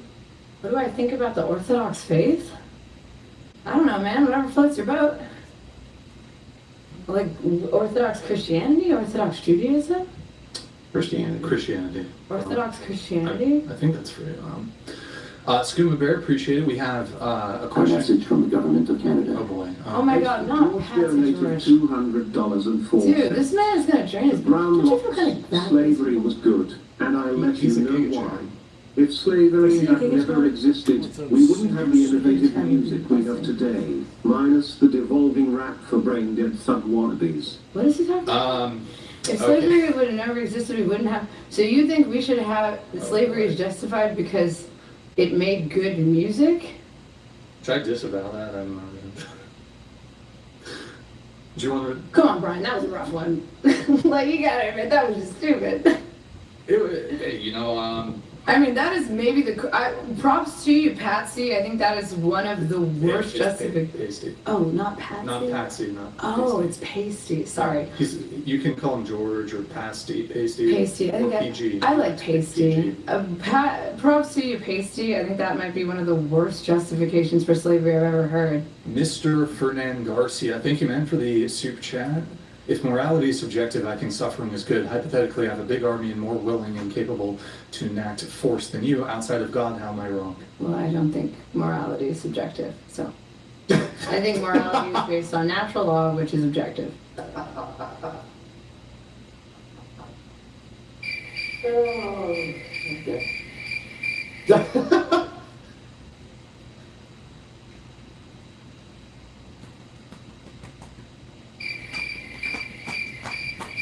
All right, guys, if you want to get a message in, again, $200 Q&A. Let's get into the next prompt, though. Welcome back, everybody. All right, do you guys both smoke Marlboros, by the way? No, I smoke Turkish Royals. I see, okay. Do you have thoughts on, do you guys want to debate the best Cigarette? You smoke Cowboy Killers? Yeah. I don't hate them. I feel like everyone starts with Marlboros, so I feel like they're kind of basic. I feel like the Marb Golds are better. But All right, I don't spice my food either. so you don't spice your food? Okay. it's I'm memeing. It's a meme. next prompt. Oh, I'm sorry. That just sounded like something you would do. Feminism enslaved women instead of liberating them. Yeah. Okay, Andrew. I think you gotta start because I genuinely just want to Yes, hear. Andrew, if you'd like to start Yeah. on this. Yeah, so the first thing is I'm going to tell you all the things I don't consider to be slavery. Okay. So I don't consider not having voting rights slavery. Okay. Do you want to just define slavery instead of telling me everything that's not slavery? Yeah, well, hang on, I will. I'll Okay. find that too. Well, we just skip to the good part. Calm down. So I don't consider not having voting rights to be slavery, and I don't consider having having certain social benefits instead of voting rights to be slavery at all. So I don't consider lack of suffrage or an inability for, like, I don't know, other things like higher education, things like this. I don't consider any of that to be slavery, even if it were the case that we didn't quibble over what that means. I also don't think that those. Yeah, exactly. So I don't think that women at the time of feminism were slaves at all. Okay? I don't either. I mean, black women. Do you want me were to enslaved. give the at the time of the 19th Amendment? No, I thought you were talking about like during slavery, What? legitimate like American slavery. No. What? No. What are you talking about? Anyway, so I don't consider women at the time of women's suffrage to have been slaves at all. Okay. I do, however, slavery is very nebulous. Brian, if you could pull up a few definitions. Sure. I We'll can just kind of- give you the Merriam-Webster definition. I literally wrote it down. Yeah, but the problem is that there's a bit of nebulousness here that I think we need to clarify in the semantics for what slavery is. Okay. So go ahead and pull up the definitions, Brian. Well, there, it's good. Okay, I mean, it's the state of being a slave. Yeah, I I don't know. know if that's not particularly good. helpful. Can I The give you a practice- definition? Go Okay, so here's what, because I know it's, when you look it up, it's always the practice of being a slave, which is stupid. Slave definition. Here's what I would say. I would say forced and or involuntary labor without pay. No. You want me to Here's, disagree? but here, no, here's why. Here's why I would just. Why? Do you want to know why? Sure, I guess I do. Because I'm not sure that that encompasses another type of slavery. What's the other type of slavery? Well, indentured servitude. Do you want me to read That is without pay though.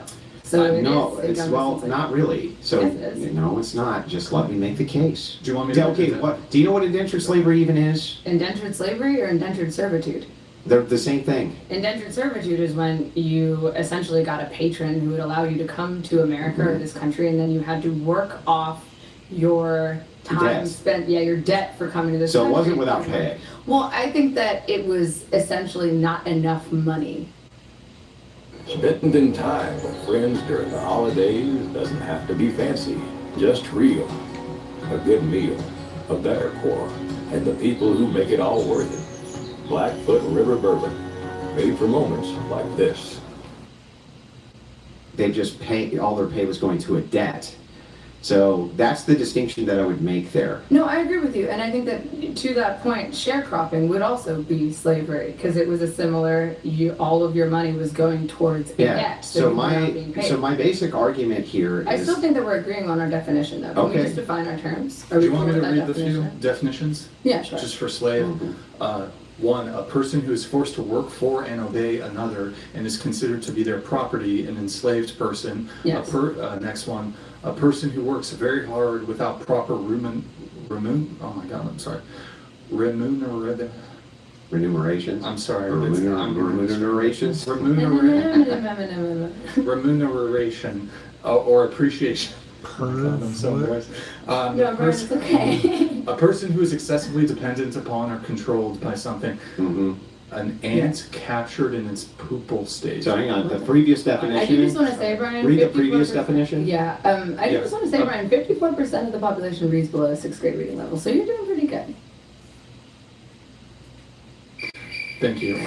A person who is excessively dependent upon or controlled by something. That person who's excessively dependent or controlled. I agree that that would be a form of slavery. So Okay, here's where my essential argument is right. that women could not incur debt. And I consider that a massive incurrence of debt, like what you would get with indentured servitude, that you then have to work doing things that your preference is definitely against doing, is a form of slavery. And so my argument here is that ultimately what has happened through the idea of all women need to go to college, which has been a massive feminist talking point, is that they're under crushing student debt, generally speaking, for degrees they don't need. And I would say that that is not liberating at all. I would say that women have become debt slaves to the economy, and before feminism, they could not incur debt themselves under coverture laws. So I would say that they have a form of slavery, or at least more akin to a form of slavery, under state debt than was worth it for a right to vote that barely makes a significant difference anyway. Okay, so to those points, I cannot speak for other feminists, but I will speak for myself. Nobody is forcing women to go to college under feminism. Like, yeah, sure, we were encouraging women, and part of it, the feminist movement was to fight for the right, well, I guess fight isn't right, but to advocate for the right of equal education opportunity. But the difference is that it's not involuntary. Yeah. It's so, voluntary. Like a woman today. So was could still- indentured servitude, and you agreed it's slavery. Yes, but a woman today could still choose not to be a student and go They to could choose school then and not to be indentured engage in servants. higher education. They could agree then not to be indentured servants. It's the same principle applied.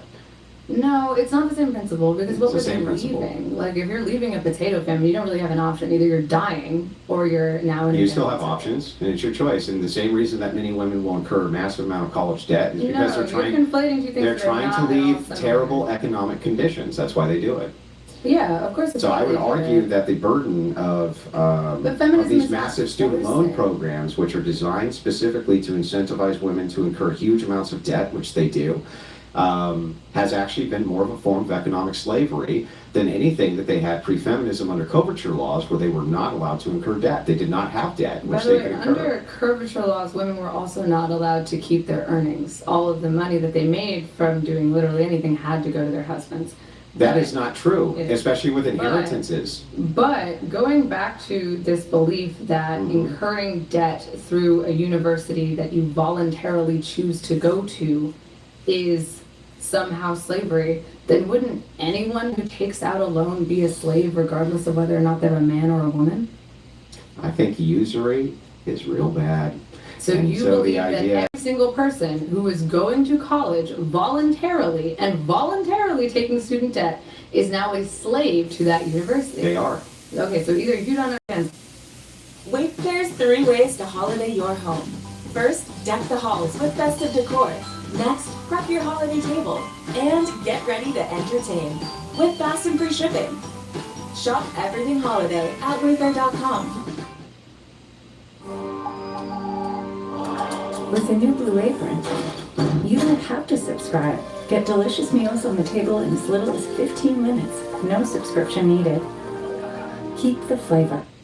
Just like there is for student loans, in principle, What is the distinction here? They're both voluntary. The Both. principle is that under an indentured servitude, you're working for 7 years and your owner. You're working for a lot longer than that, You're often with owned, student though. debts. It's the concept of ownership. You are not owned by a You weren't. company. No, by it a wasn't college. chattel slavery. You weren't owned the same way. No. But you were responsible to pay that debt off via the agreement of the contract, just like you are with one of these huge student loans for useless debt. Look, I and think hang on, it's student not loans just that fucking debt. suck, but it's not slavery. It's not Andrew. just you that gotta debt. be so for real, man. It's not slavery. Then you shouldn't have agreed that indentured servitude is slavery because it meets the same qualifiers. It does not meet the same. What's the qualifiers. distinction? Because the owner of the indentured servant, and I'm going to use owner in this scenario. They're not owned the It's- same way as you owned a chattel slavery. Yes, but during indentured servitude, they would often push the goalposts. They'd be like, "Oh, you owe me more and more and more money." They do it same way with compound interest rates from student loans. But we understand the interest rate. It's up front. They understood the interest rate because it was up front. That's No, why they they signed didn't. contracts. Yes, they had to adhere to the contracts the same No, way. they didn't. Half of them weren't even literate. Yes, Like, that's completely they different. did. And just because people are doing things which are illegal, it was within the confines of the law. They had to adhere to the contract. These were supposed to be free white men. That's different than chattel slavery. That's why they had certain things afforded to them Okay. that were not afforded to chattel slaves. And my argument is, So then I guess you've you've defeated made- your own purpose. yeah, you've made. So you've argued against indentured servitude being slavery, and No, I'm college being arguing slavery. like you are that it was slavery. You're And I'm conflating saying things that this are is the completely same thing. It's a form of economic slavery along with the propaganda, which is trying to push women for useless degrees, especially, and giving them loans, which they get penalties on. And they do get penalties. So what is your solution, Andrew, To what? to eliminating the slavery? It doesn't need to have a solution. Well, We it just does. need to agree that this is a form of economic slavery. That's it. I don't believe it's a form of economic slavery because it's a choice. Then neither was indentured servitude. Okay, sure, So indentured servants weren't slaves? fine. Okay. I'm willing to, if you, as long as you bite that bullet. Next problem. Yeah, next problem. I guess that's why they called them indentured servants and not indentured slaves. All right. So you don't wait. So Go ahead, we're going to the next round. So wait, no. Go back. Yeah. So then Are you? We'll go to the next wait, no, one. Andrew. Hold on, Brian. All right, go ahead. Pause. I got it. So then, Andrew, if I'm conceding that indentured servitude isn't slavery, then are you conceding that feminism isn't enslaving No, women? I'm still literally gonna stick by the definition that Okay, almost well, all your sources definition would of slavery consider is- indentured servitude a form of slavery due to the crushing debt Yeah. and the lack of choice that brought. I'm gonna argue that the same thing is the case through all forms of crushing debt, which are brought by corporate or state bodies against peoples, the forms of slavery that women did not have to deal with before feminism, that feminism introduced. Therefore, I think they're less free now than they ever were because of the word First debt. of all, I don't think you can blame feminism for this. The ones who advocated for But it. we're not forcing women to go to college. We're giving them the option of going to college. And Doesn't matter people what can you go call to it. college who can, like, what if a woman could just afford to go to college and she wants to go? Until you can tell me the distinct criterion difference between the crushing debt of indentured servitude and the crushing debt of college loans, which are often targeted at minorities and people have very little in the way of means to pay these loans back, and they give them to them based on useless degrees, often, right? I'm not I arguing don't any- understand how you could say that not only, you would have to admit that not only is that's a bad thing, but how's that not a form of economic slavery? Andrew, I'm not arguing any of these points. I'm arguing that this isn't the responsibility of feminism. Feminism created an option, but the concept of college debt was not made by Who feminism. pushed for it? Who pushed for Who college pushed for debt? women to go to college and have it financed by the government? No. Who pushed for who created college debt? Was it feminist? No. Yes, feminists So pushed feminists- for women to No. go to college But and that's- take out So student do you loans. not understand the question? This is the third wave Do you feminist, want me by to the way. understand the question? Hold on, one at a Do you want me to time, please. reiterate Oh the my question? God, go ahead. Who created college debt? Third wave feminist. Created it? Yes. Financial institutions Okay, who so work then alongside the financial government. institutions are the slavers, No. not feminists. No, because it's feminist who, what's the prompt? That feminism did more to enslave women than to free them, right? Or to keep them, or give them more rights, or give them more freedoms in society. That's what we're talking about. But you And can't here's the blame truth. feminists for the Feminists, creation I of can college and I debt. am. No, you Feminists did. Well, it's stupid. Well, let me make the argument and then respond to it. Sure. Feminists did absolutely push for women in higher education. They pushed to have it financed by the state, and they, by the way, modern feminists still push it. Modern feminists right this second are still pushing that women go to college and take on college debt, if necessary, to get a degree. That's what they push more than anything, in fact. What we were pushing is the right to go to college. The right. Do you understand that? Before feminism, women were not allowed to pursue Yeah, I a know, degree you're in pushing higher for the right to education. indentured servitude. We're not, okay, but we didn't create, feminism didn't create the quote-unquote indentured servitude. They did. Of the, no, we didn't. They did. Who created college debt, If there Andrew? wasn't this This is the massive, most circular ass if there argument I've wasn't ever heard. incentive, right, for these companies to create these diploma mills, because, and the only reason they're creating these diploma mills is because the student loan programs, which are coming out of the federal government. Yeah. Okay, that's what's going on. I'm sure you Yeah. have student loans and it sucks. Like, I'm sorry. That sucks. It does suck. You know, and I'm Andrew, the sorry. saddest part is I agree with And you I'm on sorry most that of you're it. being crushed under that weight, but I'm telling you right now that that was not done by the malicious patriarchy. This is feminists, and feminists even currently, who really pushed hard that all women need to go to college, they all need to go, and all these student loans and the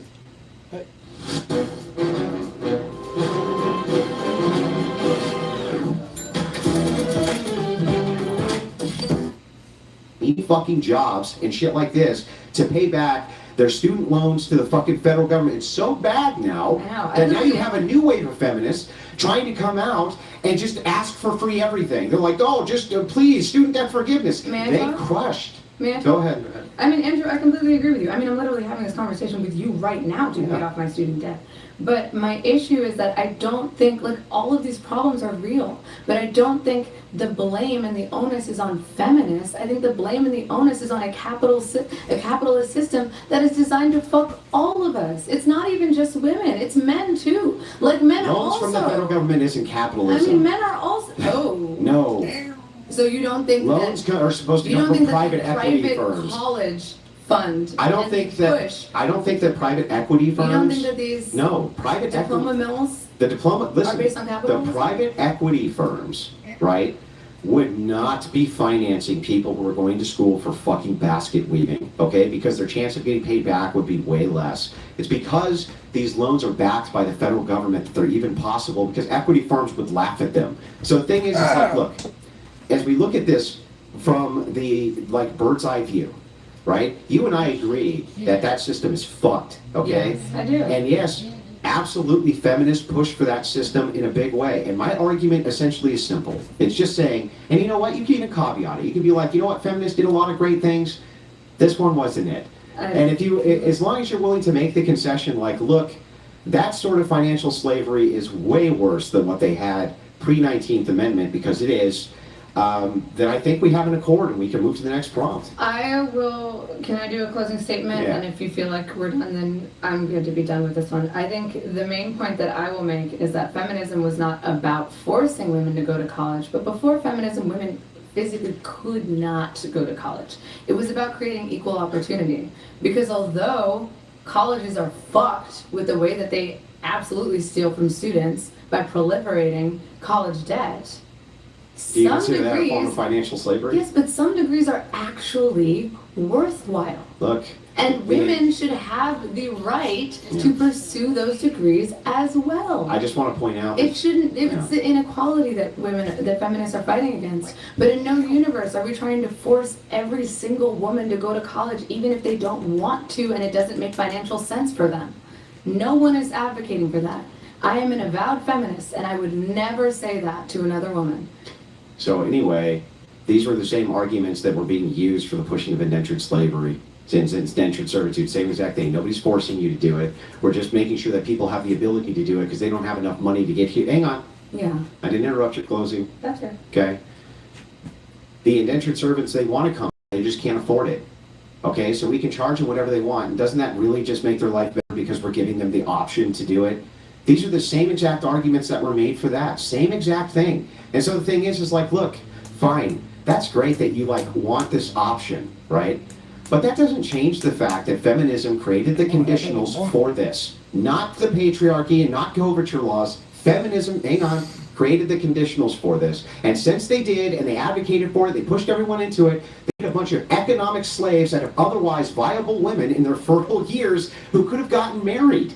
I mean, can I just respond to that? The thing, though, is that it wasn't that women weren't allowed to be indentured servants and then only men could be indentured servants and then feminists pushed for women to be indentured servants. Like, the issue is that men could go to college, but women couldn't. We didn't have the option. We were fighting for the option.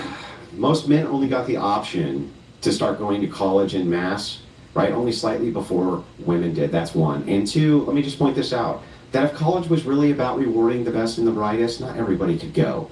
And the entirety of the push for this should always have been for that anyway. And what happened is feminists made a bunch of economic slaves out of women that they really didn't need to make out of women. And they still, by the way, on every mainstream network, this is what you'll see female feminists in modernity saying. Go to college, go to school, because a lot of them are paid fucking shills, in fact. Okay? So yeah, feminism did bring the conditionals for this. They did make economic slaves. And here's the thing, as long as you agree, and here's maybe the olive branch that we can get. Fine, you don't want to call it slavery, economic slavery, don't call it economic slavery. I think that in any other conditional, though, as a devout socialist like you would use that exact language, economic slavery.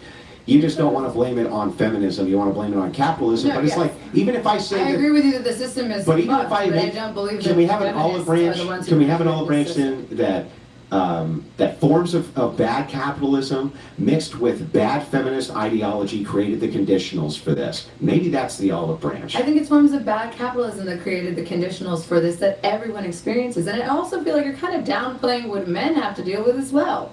I mean, men are in this same freaking boat. No, Like, no? well, not really. Men are moving towards the trades. They understand that there's a massive scammery going on with college. They're moving into trades, and they don't have to spend as much. In fact, they get paid. Most of the time when you're training for a trade, you get paid a high amount of money. Most trade schools that you go to, maybe you go for 6-8 weeks, and then you're assigned as an apprentice, or sometimes you just start as an apprentice and you work for 4 years, and you're getting paid the entire time. Yeah. That seems like the opposite of economic slavery. This seems like it is, and I think that feminists created the conditionals, and I'll leave it there. But feminists also gave women access to go to trade school as well. Like all forms of higher education, feminists fought for the right to women to attend to. And then we can choose among them. It was higher education. Not women weren't fighting to get into trade schools. You don't think trade school's a form of higher education? Hey, man, don't They knock weren't trade school. fighting to go weld, okay? It's the equality of opportunity. They weren't fighting to go Do you weld. understand what the equality of Oh, opportunity give me a is? break. It's That the wasn't what it was about. opportunity. It was about a bunch of industrialists hornswoggling you into becoming second-class citizens because you became economic cogs. Okay, I'll just close this out. I think we can agree that the college education system needs some severe reformation, Mm-hmm. and I think that we can agree that it's fucking a lot of Americans, both men and women. Where I disagree is that I don't think that feminism is the cause of this, I guess, universal fuckage. Instead, it literally created the ability for women to choose this, and it's not forcing it on women. If they are going to go into too much debt and it's not economically feasible to go to college, as a feminist, I'm telling you right now, don't do it. If it's not worth it, then don't. Yeah, that's great, but that's like counterintuitive to what your whole movement said for the last, 60 years. I don't think you understand my movement, Andrew. I think I'm the only one at the table who does. I would disagree. We have 3 prompt options. Problems with democracy, women just as violent as men, if not more, and force doctrine, the descriptor for Earth. Yeah, do you want to do force doctrine? Because we never got to that. Oh yeah, that's true. We didn't. Honestly, I kind of wanted to do problems with democracy. Yeah, I we do thought that was- too. Problems with democracy is fine. Yeah, you want to start with problems with democracy and then move on to, what was the other one? I like women are more violent too. Do you have a preference? Let's do problems with democracy. Okay, And then cool. force doctrine, and then time permitting. Well, I don't think we're going to have time after this one. Force doctrine is going to be really long, is what I'm saying. Is what I'm thinking. Well, then let's do force doctrine so we can get out of the way. Let's do force doctrine then. Let's do force Alrighty. doctrine. So Andrew, it's your claim if you want to. Yeah, so force doctrine is a descriptor which just describes that women gain the rights for men. That's the descriptor. Okay, so why do women gain the right? Do you want to define force doctrine and why? I just you think did. This is, no, you didn't. What am I leaving out of my own definition? Well, why do women, because? Why do they have There's to no appeal to them? justification. Yes, women gain their rights Because from men have a monopoly because- on force, and since they have a monopoly on force, women always have to appeal to them. Example, if women right this second, who were in some Middle Eastern nation, right, wanted their rights from the men, and the men did not So want to give you them any change- rights, can you demonstrate for me a single shred of recourse that they can have except appealing to other men? Or the men that are not giving them rights? I mean, well, they could invent a bomb that would just like destroy everyone. Can you give me a single historic example of women ever successfully using physical force to overthrow when they're considered second-class citizens by the men? No, but I Yeah. honestly believe physical force is immoral. I guess my issue with force doctrine is like, so what? What is your point? Like, sure, that's your definition, but Well, why is this? My point important? is that it's very clear again that men are very benevolent, because That's it? because So you because just want a pat on the back? no, I would like to see gratitude in the world for men, because it is indeed the case that they have the monopoly on force, and at any time, according to their own preferences, could just enslave all women. And you know, it's really funny because it's like, So wait, I'm sorry, hold on. imagine saying like, You think that women should thank you for deciding not to enslave us? I mean, the idea here is simple. The idea is that if it is the case that you have people who are drastically weaker, one people group than another people group, okay? And they can do anything they want to you whenever they want, and half the world demonstrates that that's the case. At least in this half of the world, we don't do that. And because we don't do that, when you think horses, you think boots. You think boots, you think cowboys and cowgirls. wanted, and they don't. And it's like, yeah, it's not just about a pat on the back, it's about actually thanking them for every breath of every day, because ultimately they could do this, and you can't refute that they can. Well, do you believe that there is a moral obligation? Like, what's your... I don't believe that you can Do you justify think that moral well, then obligation I want to against ask it. you, do you think that there is a moral justification? No, it's not an ought claim. Well, no, well, it should be. I would like to... It should be an I ought would like claim. to hear your prescriptive... I would like to hear your... It's not a prescriptive claim, it's a descriptive claim. I know, and I want it to be prescriptive. I just want to hear, what is your moral justification for why you believe that doing the bare minimum is somehow some great thing? Like, what's your moral... You mean gratitude? No, not your moral justification for gratitude. I guess what I'm saying is, so Yeah, under your that's the bare analysis, minimum. every man at any point could just overpower a woman and Yeah. force his will on her, Yeah. right? Yeah. And they choose not to do Yeah, it. they choose not to do it. So what if they did choose to do it? Yeah. Do you have a moral justification for why that would be okay? I do, but I believe that only my view gives a moral justification, and I believe that your view does not. Well, So I I'll mean, give you mine. Okay, so my moral justification is that I make an appeal, and I ground my epistemology and ontology in Jesus Christ. And I think that you can't get to knowledge philosophically without having grounding. So the thing is like, that's how I would ground my morals for you ought not do that. However, the problem that you have is that secular states are rising up everywhere. And the appeal to Jesus Christ is not rising up. And so if it's the case that secularism cannot make an appeal for why men ought not do this outside of preference, then aren't you just laid bare by men's preference? Like whenever they decide that they prefer to do this, right? What moral thing can you appeal to other than your own preferences that they don't? Wait, so you exclusively believe that something is moral or immoral based on whether or not God told you it was moral? Based or on immoral? Christian ethics, divine command, and church history, apostolic succession, the grounding of understanding the transcendentals, which are required to be grounded in God for them to even exist. Okay, but the wisdom of God has to be translated through man. So what? So then your morality isn't based on What? God, it's Like- based on somebody else's interpretation of Okay, God's sure. will. So then if all it does is get us back to preferences, right? I'm fine with that too. So you're back to this preference-based Sure. sense of morality. So if that's the case, Which is justifying slavery. Okay, yeah, so can I just... yes, your morality justifies slavery. I agree. Yes. No, but Andrew, Yes. you're the one who believes in preference-based morality. You have So do said that, you. but no, I don't. Then give me the grounding where it's not preference-based. I believe that morality is objective. You I believe- don't. Yes, I do. Then I've where said it multiple times. objective means exist absent minds. Yes, So- I do believe that morality. So where does it is exist absent minds? Well, it's not a physical concept. Then if all human beings die tomorrow, is there things that are still moral or immoral? Yeah. How is that Well, possible? there's other life on Earth, Andrew. So if a lion eats a fucking rabbit, is it moral? Well, no. I mean, yes, sorry. It is? It's a form of sustenance. I mean, we eat chicken and we don't. Like, Wait a second. So So you don't believe if that it, there hang on, are so if it's the any case, hang on, objective I'm making moral- sure I got this right. If it's the case that all human beings on planet Earth are dead, there's no more minds. There is still there is still morality. But there are still minds. Yeah, I There's know. monkeys I know. and tigers Yeah, and that's lions. no. There are still minds. Oh, okay. So how does morality exist here, then? Is okay, it monkey morality? I mean, yeah, kind of. So is there objective human morality? I think that there is objective human morality. Okay, so how does it exist absent mind? You gotta get her to answer, dude. She's just gonna pivot. Because there's other animals on Earth. You gotta answer this question. Listen, you have to answer this. All human minds are gone. All of them. Everyone. There was a plague and every human died, right?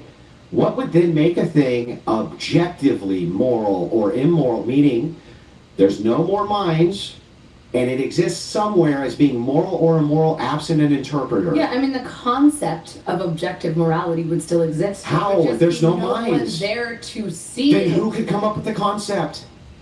It already exists. How can it exist without you coming up with Because it? we're already alive. We're here right now. So just because we died tomorrow doesn't mean what happened hasn't already If happened. you're all dead, if Sure. everyone's dead, how can concepts exist? Okay, Andrew, I'll humor you. If humans never existed, then human morality would not exist either. No, so if humans no longer exist, then human morality also no longer exists. Well, it was already invented. It already exists. So yes, we would be gone, like we wouldn't be there to record it, but it still exists. It's a concept. Where does it exist? A concept is immoral. Is immortal. How did that? No, concepts are not immortal. People wrote them down, so there, it's there. Who's there to read them? Nobody. So it doesn't. So then how did they exist? It doesn't matter, but it still exists. No, it Something doesn't. can exist Where? without mattering. Where could it possibly exist? In a book. Have you seen one? A book that nobody can read? Yes. Because nobody's there? But it still Have you exists. seen a How is book? a concept? Andrew, there's a difference between existence and whether or I not agree. it's important. I would agree a book would exist and a book would have words on it. So if somebody wrote down Yeah. all of the objective moral principles Yeah. that we have learned Uh-huh. through humanity Yeah. and basic human instinct Yeah. and human experience, Yeah. it would still exist. No, just the book would exist, not the concept. The concept is in the book. There's words in books. That's why Doesn't- we read them. Doesn't a book require a mind to interpret it? Sure, so it wouldn't matter, but it still exists. Only the book exists. Yes, and the book has the concept in it. Oh my god. There's a recorded version of this concept. So it continues to exist, but there is no one there to observe it. So Do you then how- not get that? Nope, not at all. How does a concept exist if somebody's not around to So observe if it? a tree falls, it exists because it was created and documented, right? And now humans no longer exist, but the concept is still there. Just like the diagram Frank still exists, even though she doesn't, right? The concepts that she wrote in that book are still there, even though she isn't. That's why we fucking write things down. Do books require interpreters? Yeah, so it wouldn't matter at that point, but it still exists. So, hang on.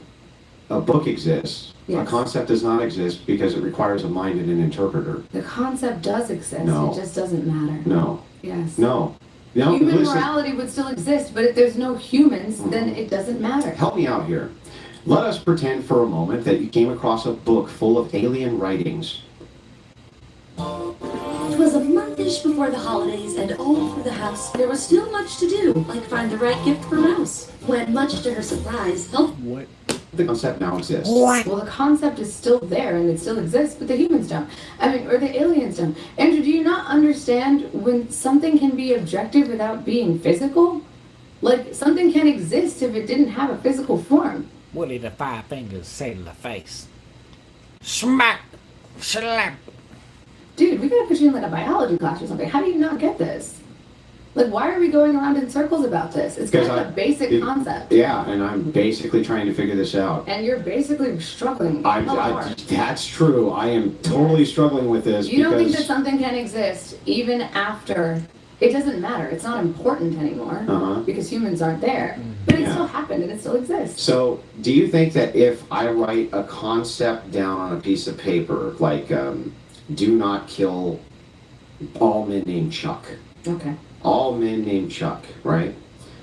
And I die, Okay. okay, and there's nobody around, Mm-hmm. is it now objectively true that is it immoral to not kill Chuck? Well, you don't get to decide objective morality as an Then individual. who does? It's a collective. So the collective gets to Yes. decide. I mean, so you think that it should be skydiving, So if- and I think it should be based on the will. The collective will. It's it's object morality on the basis of the experiences of the collective. Okay, so I do think that there is an objective good and bad. so if I write, I don't believe so if that I the write now, will if I write is what now, determines that morality. the whole of the law shall be, you do not kill Chuck. And the majority of people agree with me before I die, and we all die. Is that now what's objectively moral? What the fuck are you talking about? Go If back. most people agree with my only commandment of do not kill Chuck, and almost everybody agrees with me, and we all die, but I have left behind this little pamphlet that says do not kill Chuck, and it's now written down. Is that objectively moral now? Well, it doesn't matter because we're all dead. So sure, maybe it is, but it doesn't matter. That's what I'm saying. It can still exist, but it doesn't matter. This is So literally the point. So It is exists. is that objectively moral or not?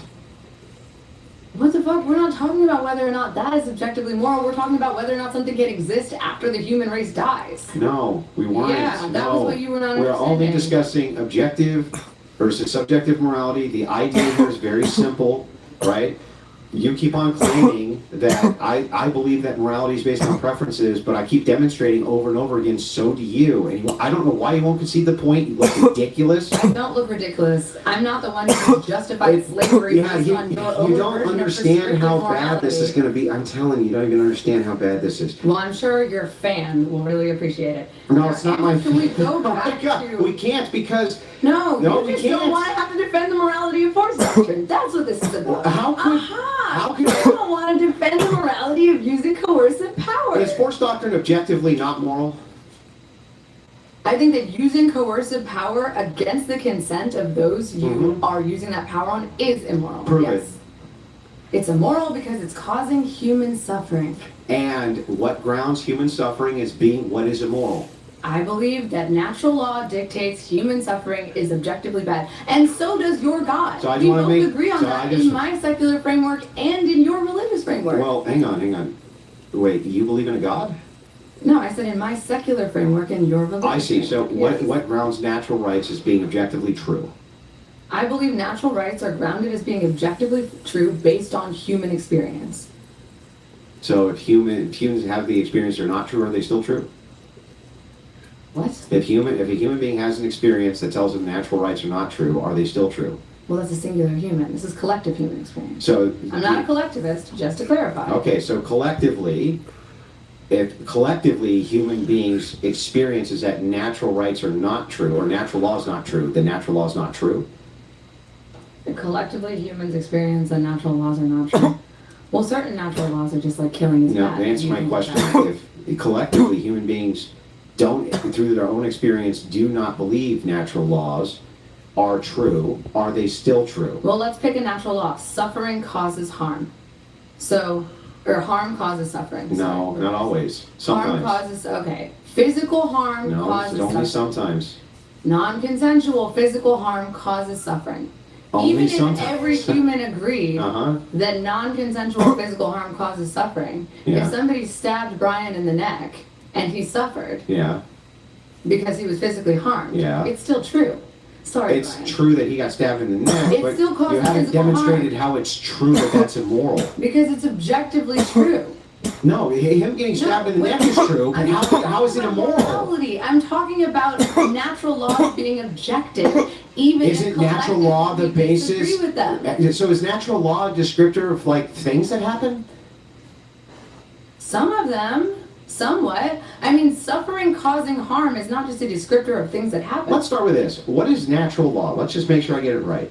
Natural law is the collective belief that humans can define that there are objective truths about morality, about good and bad, based on human experience. So it's collective belief. It's not collective belief. You just said natural law is the collective belief. Okay, well, it's some people's belief that things can be that actions can be objective. So what is natural law? What is it? It's the objective belief that some things are objectively good or bad. What? Oh my God, Andrew, you just really don't want to like have to defend. This is what I am defending it right You're now. not defending the morality of forced doctrine because you have not made an opinion on whether or not forced doctrine is moral or immoral. I did. I No. literally told you So do you what think my that forced morality is. So you believe that forced doctrine is moral? Sometimes. In which instances? Well, I would say if you're utilizing forced doctrine, you know, in the reasonable response to how the Lord would ask you to operate, then it would be fine. In what instances would the Lord justify harm? You mean harm? Well, all sorts of different Yes, instances. give me an Self-defense, example. for instance. Okay. Warfare, for instance. What warfare There could be is justified? possibilities where you need. Well, you could. What warfare has been justified by God? Well, tons of warfare has been justified by God. Which ones? You mean in the Old Testament? No, I'm talking about currently what human warfare. I mean, God like deciding to smite someone. is Do not you think warfare. that? Do you What think, human warfare has Uh-huh. been justified by God? I don't know what that means.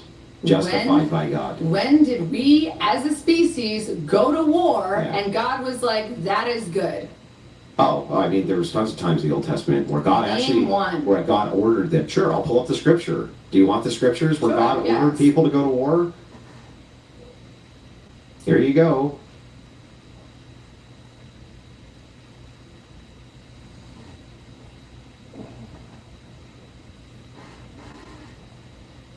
I mean, that's fucking crazy that you don't know this, but here you go. All I right. mean, this is your religion, Andrew. You shouldn't have to Google it. Well, I just want to be precise. That's fair. Okay? Old Testament, God commands war. I mean, he wiped out the Nephilim. I mean, he did all kinds of things. So, yeah, key examples include the conquest of Canaan, where God commands the destruction of the Canaanites. I mean, that's one example right off the top of it. But Okay. he's actually many times So do created you- justifications for war. So I guess yes. I want to understand your morality a little bit because you have to familiarize me because I'm not myself a Christian. So I follow what are because called God Christian ethics. justified that instance of war, do you believe that God is justifying all instances of war? No. Okay, so according to God, when is war justified and when is war not unjustified? Well, that's a loaded question, but I'll try to answer it as best I can. Concepts of war are generally justified through the ideas of self-defense. The rigors of what would happen inside of collective warfare would be, Everyone deserves access to healthy food.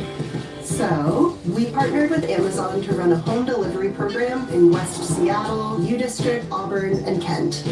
The need is there, so we'll keep showing up. This is Buick. Now. Buick. Exceptional by design. Get 0.9% APR on these 2025 Buick models. Okay, so we know that God says. this is basic philosophy. Hold on. Actually, hold on for that. Yeah, killing and murder are two different things. I agree that killing One and is murdering justified, one is not No, I agree that justified. killing and murdering are different things, but I didn't know that God justified those. Oh yeah, so it's thou shalt not kill. Okay. If thou shalt not murder, I mean, the actual quote in the Bible is thou shalt not not in the kill. Septuagint, which is the origination of the Bible that we're reading, is thou shalt not murder. So you're not using the King James edition of the Bible? The NKJV, So you just wrote your own Bible? NKJV, we use the Septuagint. Where did the King James Bible come from? Do you even know? No. Then but what are it you is talking the about? I have no most idea about the historic standard. It is thou shalt not murder. So you just got the quote wrong, though. What? It's literally ask Google while I'm sitting here. Is it thou shalt not kill or thou shalt not murder? Ask it. In older translations, it is phrased as thou shalt not king, and in newer ones, it's thou shalt not. Oh, so I was right again. I mean, we were kind of both. No, you were just wrong. It's thou shalt not You've kill. been and wrong. So we're both candidates. Cope and nope.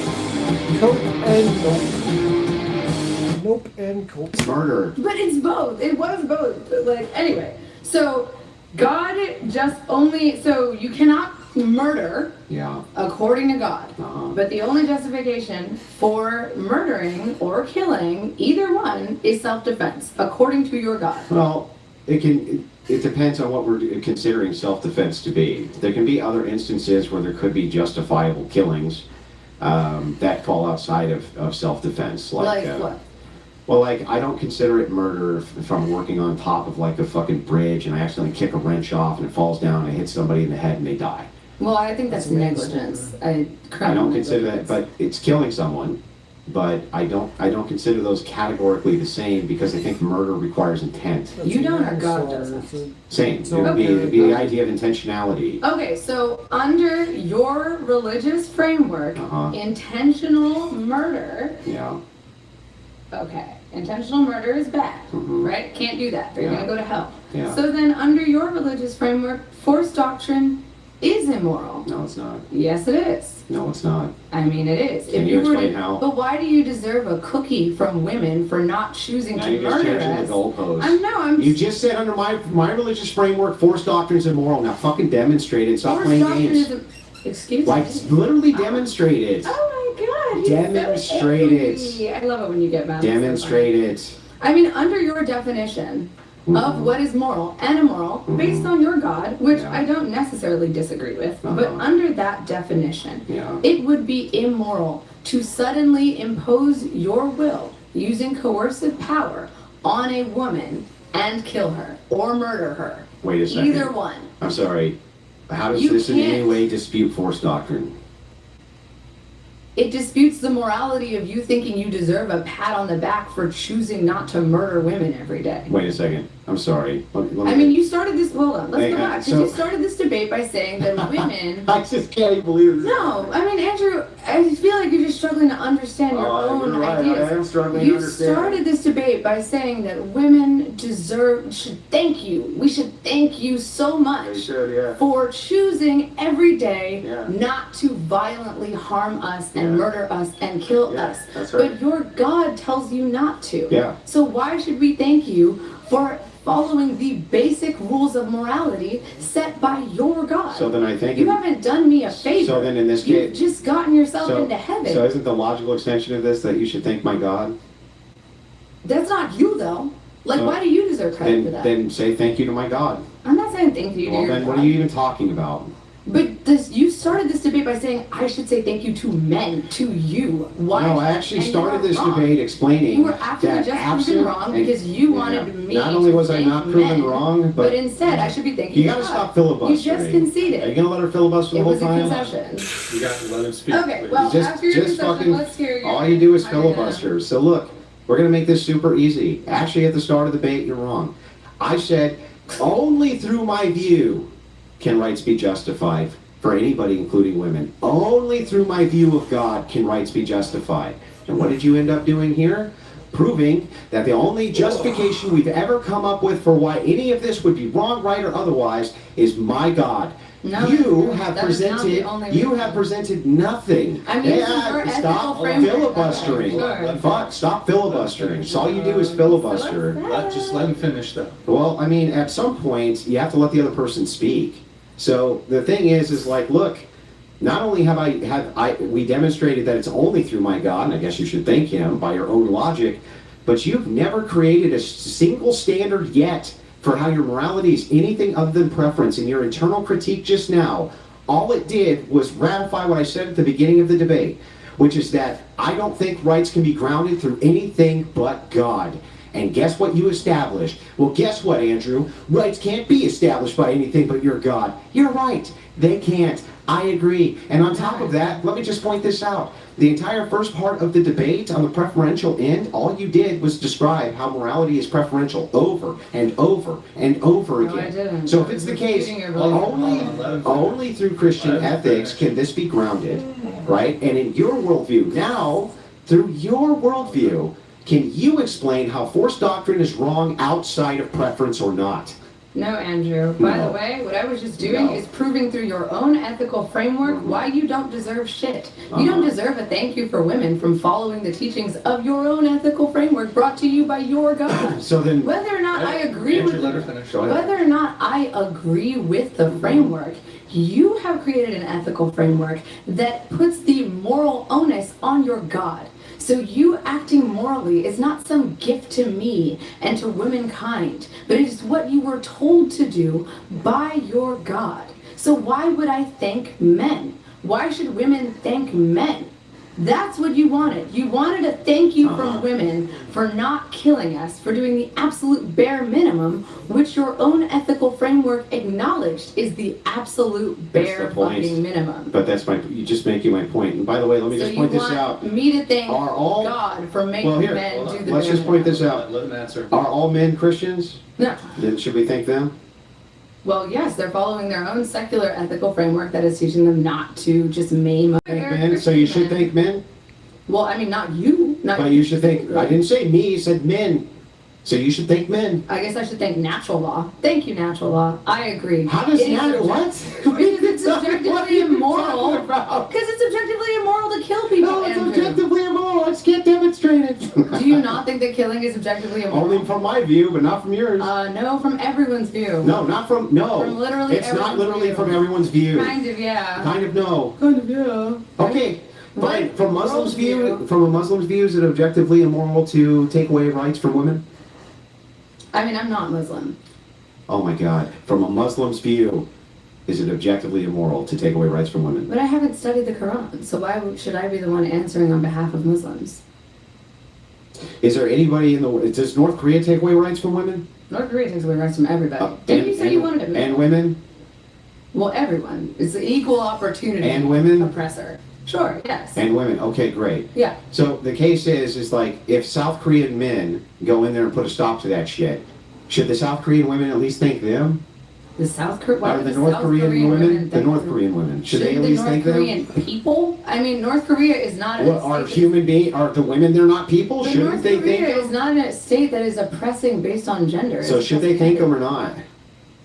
If South Korea decided to come in to North Korea, Yeah. wage war to liberate the North Korean people, and they wanted this, then yeah, the entirety of North Korea should probably thank South Korea for being liberated. Okay, got it. Yeah. So the only qualm that you have here is that you shouldn't thank Christians because we follow our ethics, but you should thank secularists because they have no ethics and just don't do it anyway. But the difference is the doing versus not.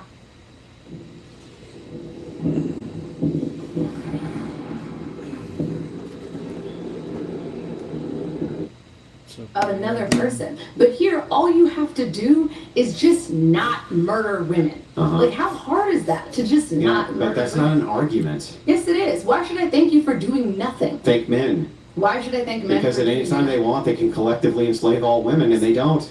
But at any time we want, we could collectively do all kind of horrible things. Like, why do you think you should deserve a treat for doing the bare fucking minimum Well, in society? here's the thing I that's mean, funny is, anyone like- could abuse their child. Do you think that children every day should wake up and thank their parents? Thank you for not abusing and killing Yeah, my I parents. think that they should be grateful to their parents, yeah. I mean, everyone should be grateful to a good parent, but you really think that we, like, as a society, have an advantage? It's like a past the point contradiction where you machine. need to- Let each other. You're like a contradiction really- machine. I mean, you should thank Hold your on, parents if they're Andrew, nice just let her parents, but Yeah, you should not thank be- your parents, You yes. should thank Let each other finish, Andrew, please. you should thank your parents because they're nice parents, but not because every day they choose not to abuse you. Again, these are the bare minimums. You know, it's funny. Like it's it's just not doing something. It's funny to me because, like, there's such a lack of cogency here. You say that you should thank secular men, right?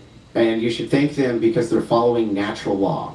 I don't think you should thank secular men. You literally just got done saying you think we should I said thank we should thank secular natural men. law. Let each other Okay. finish. Let each other finish. Which is your form of morality? Yeah, so makes sense. Then why should we thank your form of morality for doing the bare minimum? You're just following your own morals. What? Yeah, why would you thank men who are just following natural law? I right? wouldn't You think. wouldn't? You just said I wouldn't. Hang on, you wouldn't? Andrew, finish. No, I wouldn't. Then why did you say before you would? You would. I would not thank men. I literally thanked natural law like 30 seconds ago, Andrew. You're just not paying attention. So then shouldn't you thank my God then?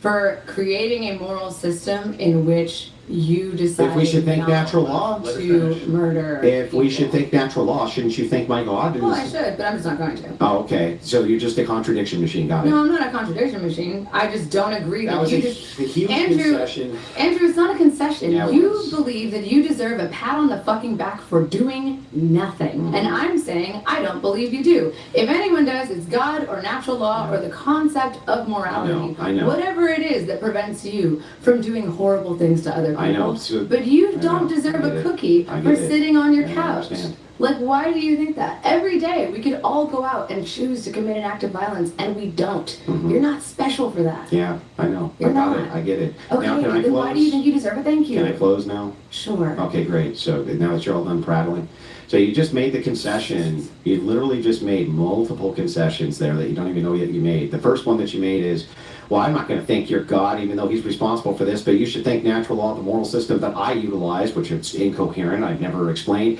for why it is that secular men aren't. And it's like, that's the most hilarious contradiction I've heard this entire debate. And on top of that, it's like, look, yeah, do I think that women should probably be just a little bit grateful that it's considering that women are enslaved on half of planet Earth, or at least have way less rights to the point where you would consider them enslaved, to at least acknowledge that men could do this and are benevolent and don't, and should be thankful for it? Yeah. But you know what? You don't have to. What you can do instead is you can be like, you know what? I'm a big, strong woman, and all women are super strong, and we're awesome. And so here's the thing. Fuck men. Okay, they don't get a cookie. That's the least that they should do. But none of that refutes force doctrine, and none of that shows how it is that men couldn't do this, and why it is that you shouldn't actually be kind of thankful that they don't, or at least perceive them as being benevolent. So what about you, Andrew? Do you think you should... What about me? Do you think that you... Did you finish your close, by the way? No, she always interrupts every time I'm talking. A lot. Is this the close just on this prompt or your total close? That's my total close. Total close, okay. Yeah, so not only that, your massive contradictions on morality were so absurd, I don't even think you realize how bad it was. You have a circular argument that we went over multiple times and you just never got. That no matter what you were reduced to, you just came back to your own preference. It was completely circular, just over and over and over again. I even demonstrated this just by presenting as an anti-moralist Christian, an anti-moral realist Christian, in order to say, well, mine's just preference. And you spent almost 50 minutes arguing against your own moral system because you didn't even understand what was being said. And so it's laughable to me that as the debate continued and we got into other moral predictors and we got into things about feminism, you contradicted thing after thing after thing after thing after thing. You just contradicted yourself on natural law. You contradicted yourself on natural law again when you said you shouldn't appeal to my God and be grateful, but we should appeal to your moral system and be grateful. You contradicted yourself on your definition of slavery when you said indentured servitude. And then said it wasn't. You contradicted yourself literally, 20 minutes ago when you gave a definition for natural law and said it's a collective belief, and then literally 1 minute later said, no, it's not collective belief. You're a contradiction machine. You have no coherency at all in your worldview. And it was completely crushed. Mine stood up to scrutiny fine. You didn't even understand what I was saying half the time. It's very frustrating, but this was like, look, your first showing, I think you got away with it because of the jar thing, but this was terrible. You just got absolutely decimated in this fucking debate. It was bad. Yeah, you said that last time. You did it. Well, you did then too. There was an obfuscation you had then that's not there this time. Are you done with your close? Yeah, I'm done. Okay. Okay, hold on, give me 1 second. While she's collecting her thoughts, guys, we'll do a Q&A session right after, then we're going to wrap the debate, so go ahead. Okay, this debate I think was very interesting. Now first I just want to respond to your final claims on our last prompt and then get into my actual closing statement. So, Wait, you what? said... you finished your claim on No, the it's final prompt. closings. And then get into, Yeah, Andrew, You can include it in, okay. you can include it in your Thank close. you. That's what I'm saying. All right. So, first of all, Andrew, I don't really think anyone should thank anything for just choosing not to Bro, you already said this commit 7 an act times. of harm. Yeah, you said that 7 And times. if we should, then I think that you should thank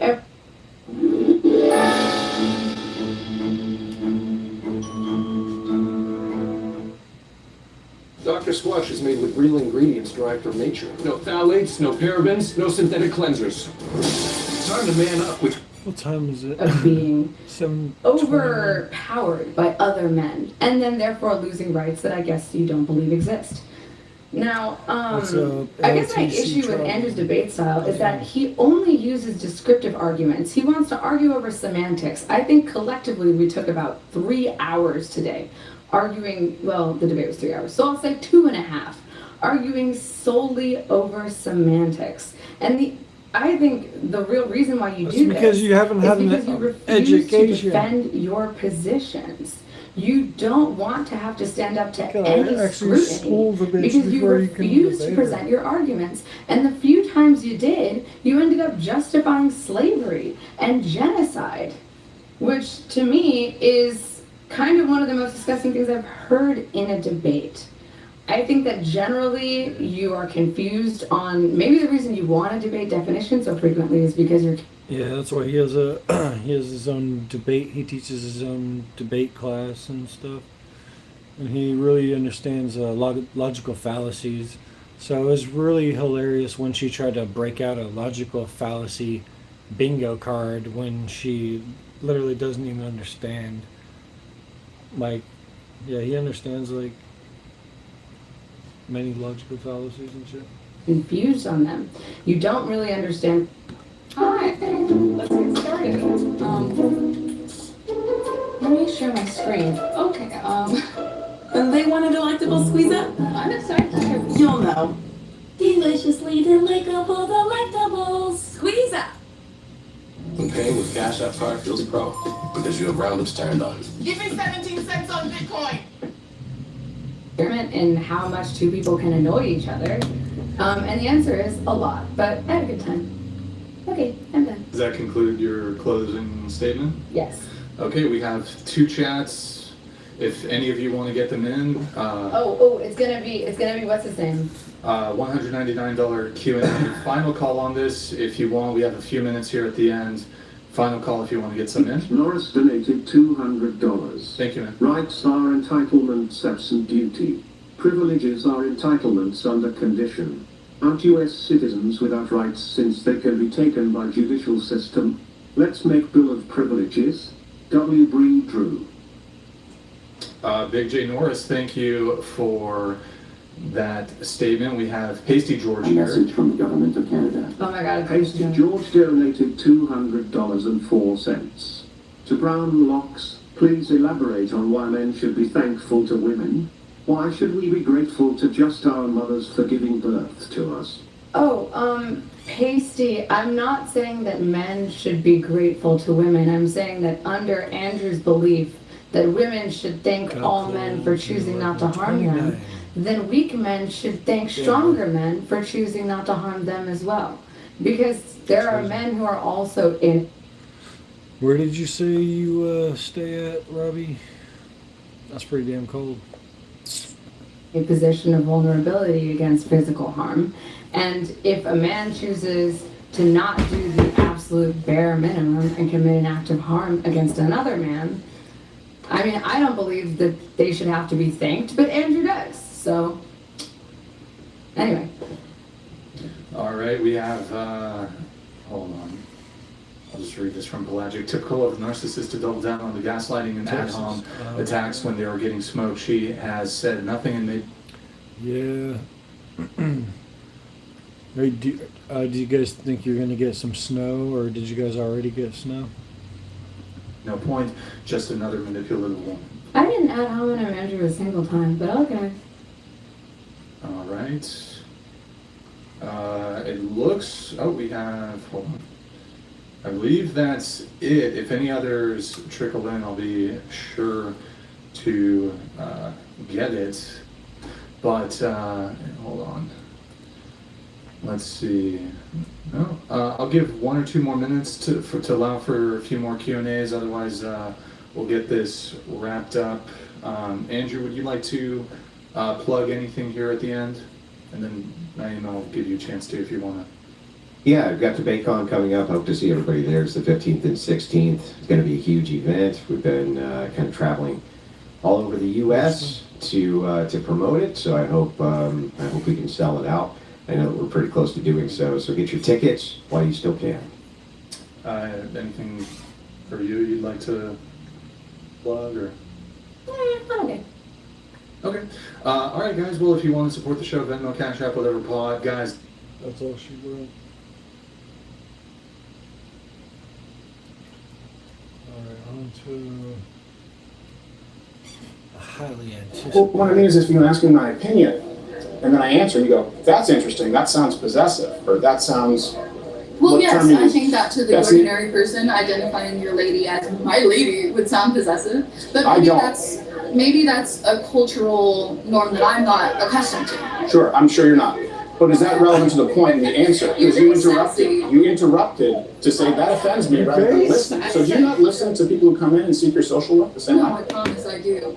Just But not here. I came here to have a productive conversation, and usually when I encounter someone in my field, they're also looking to have a productive conversation. But the way that you throw in the little tidbits that are demeaning, the way you have very circular argument, you throw stats, Little tidbits. that's what makes me a little apprehensive to continue speaking with you. Oklahoma University, home of the Sooners, and the location for the latest installment of Change My Mind, the series where we reason through our positions on controversial topics, which today is deport all illegals. That's right, all, and as you can imagine, it inspired some inspired acts. Of course, none of them had any intention of sitting down and, talking. It's much easier to yell racist and scurry off. Of course, they didn't necessarily represent the majority. There were plenty of students who did want to sit down for some face-to-face time. So many, in fact, that we couldn't begin to get to all of them. Plenty of them were genuinely productive conversations. Others were not. My mom is French Canadian. My woman is Latina. Your woman? My woman, my lady, my missus. Belongs to you. And, let me know in the comments, which kind of conversation do you prefer watching in this series? Hit the like button while you're at it. We are funded and supported entirely by viewers like you. Thank you for those that do. Now on with Deport All Illegals. Change my mind. I don't bite. If you don't mind moving a little, you can face forward, but I gotta hold the mic up because we've had people try and run off with the mic too, so I gotta hold it. So, what's your name, by the way? My name is Savannah. Savannah, nice to meet you, Savannah. Let me ask you, how familiar are you, if at all, with kind of this installment, this series? Not at all, actually. Okay. I didn't know that you would be here today until I saw the signs around campus, and then, yeah, I think one of my friends Googled you and found out that you were 38, but that's it. Oh, okay. Well, at least I got it right because I also say I own a waterfront ocean Dallas waterfront property, so it doesn't make sense. Yeah, it's not possible. So let me explain to you kind of, just so we're not talking past each other. Let me first tell you kind of what it's not. It's not gotcha, scoring points, dunking, clips, which I know we see a lot online. This was actually created about a decade ago to be sort of the anti-cable news, where people can actually have conversations that you don't see in media, where hopefully they're done in good faith, and it's of course used in its entire context. We never edit it out of context. So obviously, however you want to have the conversation, that's up to you. But I just want you to know where I'm coming from. Yeah, that's fine. And the I'm topic? here for a constructive conversation. Okay. I don't think that I can change your mind, and I don't think that you can change my mind, although I'd like to see you try. That's fair. Well, you're sitting to change my mind, so, but we'll see. Sometimes people are surprised. So today's conversation, yep, wholesale, I support deporting all illegal aliens in this country, certainly in 2025. I think it's imperative for a multitude of reasons, and if you disagree, you're more than welcome to change my mind, Savannah. Okay, well, how do you feel about the ways that current deportations are being handled across the country? Support it. You support, like, the racial profiling and possibly the arrest of U.S. citizens? So I don't know of a single U.S. citizen who's been deported. No, I didn't say deported. I said being detained because Sure. their citizenship is being questioned. Well, let me ask you this. If someone matches the profile, for example, of a hit and run, and you're detained and questioned, and they find out it's not you, is that a violation of your rights? No, but the deportations that are happening across the country are going a little more deeper than that. Unfortunately, that seemed to be a very surface level example. Sure, I understand why you would say that. And if that was the only way we're deporting people, sure, I don't have a problem with it. But it's not. So let me ask you, are you against all of the methods of deporting people right now? Like, how do you think we should do it? Well, that's actually the question I have for you, considering that you're hosting this event. How do you think that deportations across the country should be handled? Because when I think of deportations, I'm thinking of the mass roundups that have been happening, and then the detainment, I forget what it's called, alligator Alcatraz or something, that was in Florida. Yeah, alligator Alcatraz. Yeah, so that's what I think. So I was just wondering how you think that the deportation should be handled. Yeah, alligator Alcatraz was for some of the worst offenders, violent offenders. Let me ask you this, before we get to that, do you believe that we should deport illegal aliens? I think it's a very situational occurrence. Okay. I find myself disagreeing with the mass deportations that are happening, which is why I wanted to come here today and ask you what your definition of illegal is and who fits that criteria. Someone who's come to this country illegally. Anyone. So anyone who doesn't have paperwork. Yeah, anyone who's in this country illegally, who committed the crime, the misdemeanor of coming to this country illegally, or visa overstays, which make up a percentage of it. Yeah, I think it's pretty clear. I don't think that that's one of those scenarios where it's gray. You're either a legal citizen or you're not. So I support deporting all illegal aliens at this point. Which ones would you support deporting? I guess would be my question to you. And then how should we do that? Well, the question really comes back to how we go about deporting necessarily. So okay. I think, because I mean, ultimately there has to be a solution. There's a solution for everything, especially in politics and things like that. Sometimes. I would like to say so. I would like to say that there would ultimately be a solution here. Yeah. So. But do you mean a solution that you're okay with, or do you mean it? Because sometimes a solution is not a pretty one. Well, I was raised by Southern people. Okay. So we think that, what's it called? You know that you've come to a good conclusion when both parties feel like they're being screwed over. Yeah, compromise is when no one's happy, Yes. something like that. That's how we say it in the Northeast, but same thing, yeah. Yes. You're much more polite in the South. I was raised by French Canadians, horrible, horrible people. But same sentiment. So it's interesting that you say that you're raised by French Canadians, and I mean, does that also? It's interesting to think that you're raised by French Canadians, Yeah. yet you still support deporting all illegal. Why is that interesting? Because you would think that if you're being raised by someone who isn't from this country, maybe you would have a more open mindset. Well, I think I have a very open mindset. I was born in Detroit. My dad's American. My mom is French Canadian. She now lives in the States. She's very proud, has gone through the process, loves America, speaks the language, pays taxes, contributes. My woman is Latina. Your woman? My woman, my lady, my missus. Belongs to you. Yeah, she likes, I don't know if you know these Latino women, they love a little bit of possessiveness, but I say it as a term of endearment. She went through the naturalization process. I fell in love with her when I saw a picture of her with her she was actually going through the process of a picture of her, the Statue of Liberty, and a MAGA flag that she had. And both of them actually are far more aggressive than I am in deporting illegal aliens because they appreciate the citizenship. They appreciate being a part of this great country. So I don't really think that that's inconsistent. As a matter of fact, I think it's the rule, not the exception. But going back to the question, who would you deport then? Who would you deem acceptable? What's your term as far as, I guess if you disagree with the legal definition of an illegal alien? And then how would we do it? Unfortunately, you've just asked me like 3 questions. Okay. Which one would you like? Who should be deported, and how should we do it? Okay. I guess I've never considered who I would deport if I was king of the world. Which people would I get rid of first? I guess. Well, I mean, if we go way back in history, because obviously if we don't study history, then we're doomed to repeat it. Sure. If we're talking about the colonial era and how, Christopher Columbus sailed the ocean blue in 1492 and all of those things, my question would be, who can be illegal on stolen land? Oh, okay. So you're saying that no one is here legally? Well, no, I'm not saying that no one's here legally. I'm saying how can people be illegal on land that didn't belong to them in the first place? So who does the land belong to? And I still do want to get to the point here where you said there's a solution to everything. To do that, you do have to live in the real world, obviously, and right now it's 2025, and you have a disagreement with deportation. You said, well, I don't think we can do it. I don't remember your words, wholesale, but we need to determine who. So I think it's a fair question to say, who should be deported, and how would you do it? The solution isn't going to be this is all stolen land and give it back. I don't know if you've been to a Native American reservation lately. I don't think anyone would like that. And I don't think that's what they're asking for either. But who would you deport And how would you do it? And then we can see where we differ. Unfortunately, I don't think that anyone should be deported unless maybe someone is being extradited back to a country of origin.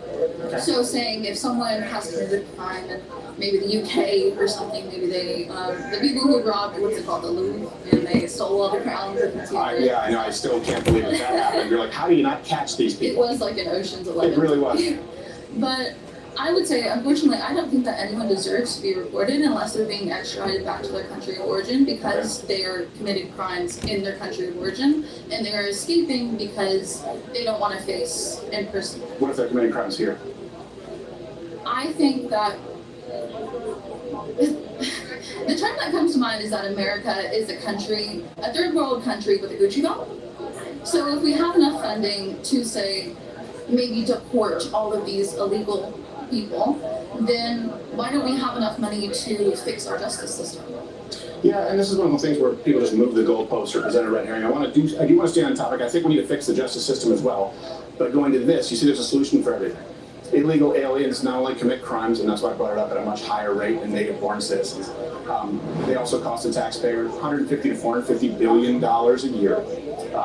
It is a serious problem, and obviously you know about our debt, our deficit. So how do we deal with this problem? Or it sounds to me like you're saying you wouldn't even deport people who come here illegally, that's a crime, and are committing extra crimes while here. You wouldn't deport those people?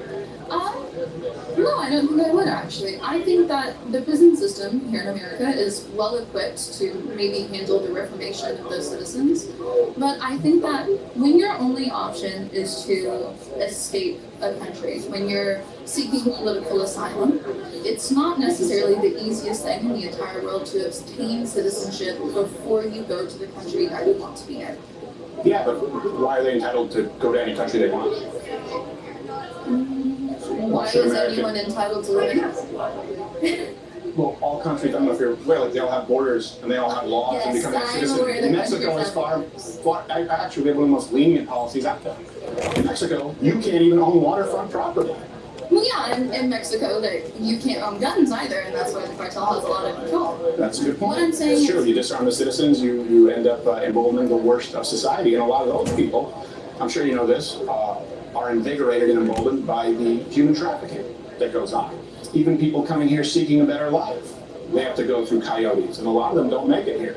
There are more slaves on Earth. If we go that route of open borders, there are more slaves on Earth now than ever in human history. You know that? Well, yes, I did. Yeah, and a big part of them are sex slaves.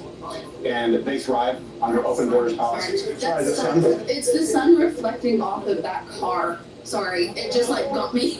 Which damn car, that's cocky SOB over there. I don't know who's driving it, but It's okay. so yeah, it would be incumbent upon you because it's not as though there's no net loss if it's $150 to $450 billion to the American taxpayer.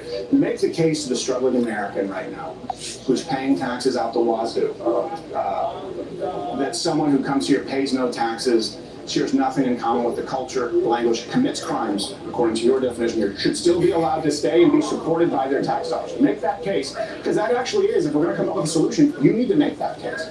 Those are the people who are voting. It's very interesting that you've mentioned multiple times about speaking the language. It's almost as if you demean people for not being fluent in English. I'm curious to see are you fluent in the language that your lady spoke? So I speak French. Yes. She speaks Portuguese, Spanish, and English. Yes. But she hates it when people are here in this country and don't speak English. And my mom is French, and she hates it when people here don't speak English. Because my mom came here from, well, it's an irrelevant question. So let's have you answer one question. Just one.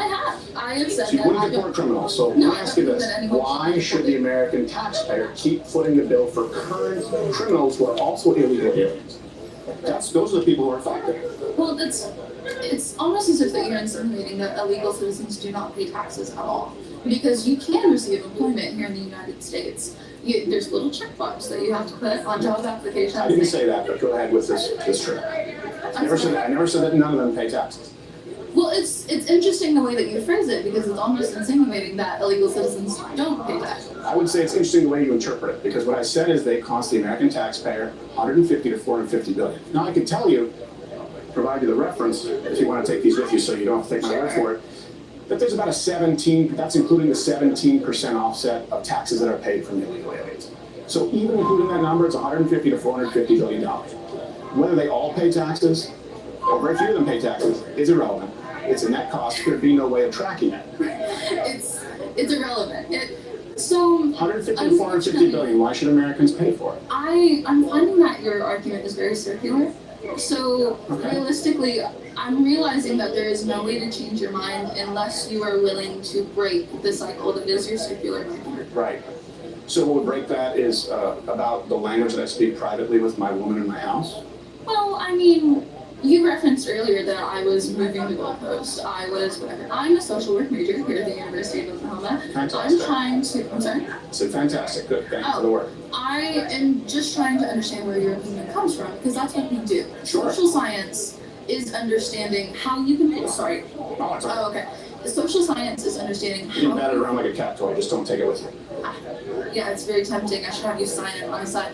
But I apologize, I got derailed there for a second. But social science is based on understanding where your opinion comes from. Sure. And it takes a certain amount of intelligence to understand why you believe what you believe. So why do you think you don't understand it?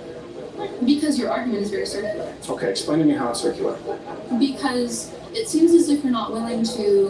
When I said that, it's almost as if that you were insinuating that no one who is an illegal citizen is paying taxes. Yeah. You immediately brought up statistics saying, well, there's the 17%. No, I said because you were mischaracterizing what I said. I never said that. So if you're a social worker, shouldn't you also, let's say someone comes in and needs help. If they say, hey, I have a problem because, I don't know, I'm being recruited for this gang and I'm in a neighborhood, and if I don't, it's going to be dangerous to me. And you go, okay, but what I'm hearing you saying is your entire neighborhood is nothing but a gang. And he goes, no, that's not what I'm saying. I said the net cost to taxpayers is $150 to $450 billion a year. You said, well, you're insinuating or demeaning people for none of them paying. That's not what I said. And then I gave you a follow-up step to ensure it wasn't circular logic. I'm aware of the 17% offset. So it costs the American taxpayer a lot of money, not to mention sanctuary cities and crimes, which disproportionately affects. So, I know, I interrupted you there That's too, okay, go ahead. and interrupted me this whole time. So that's unfortunate. But in the South, we are very polite. What I was going to ask, I forgot actually.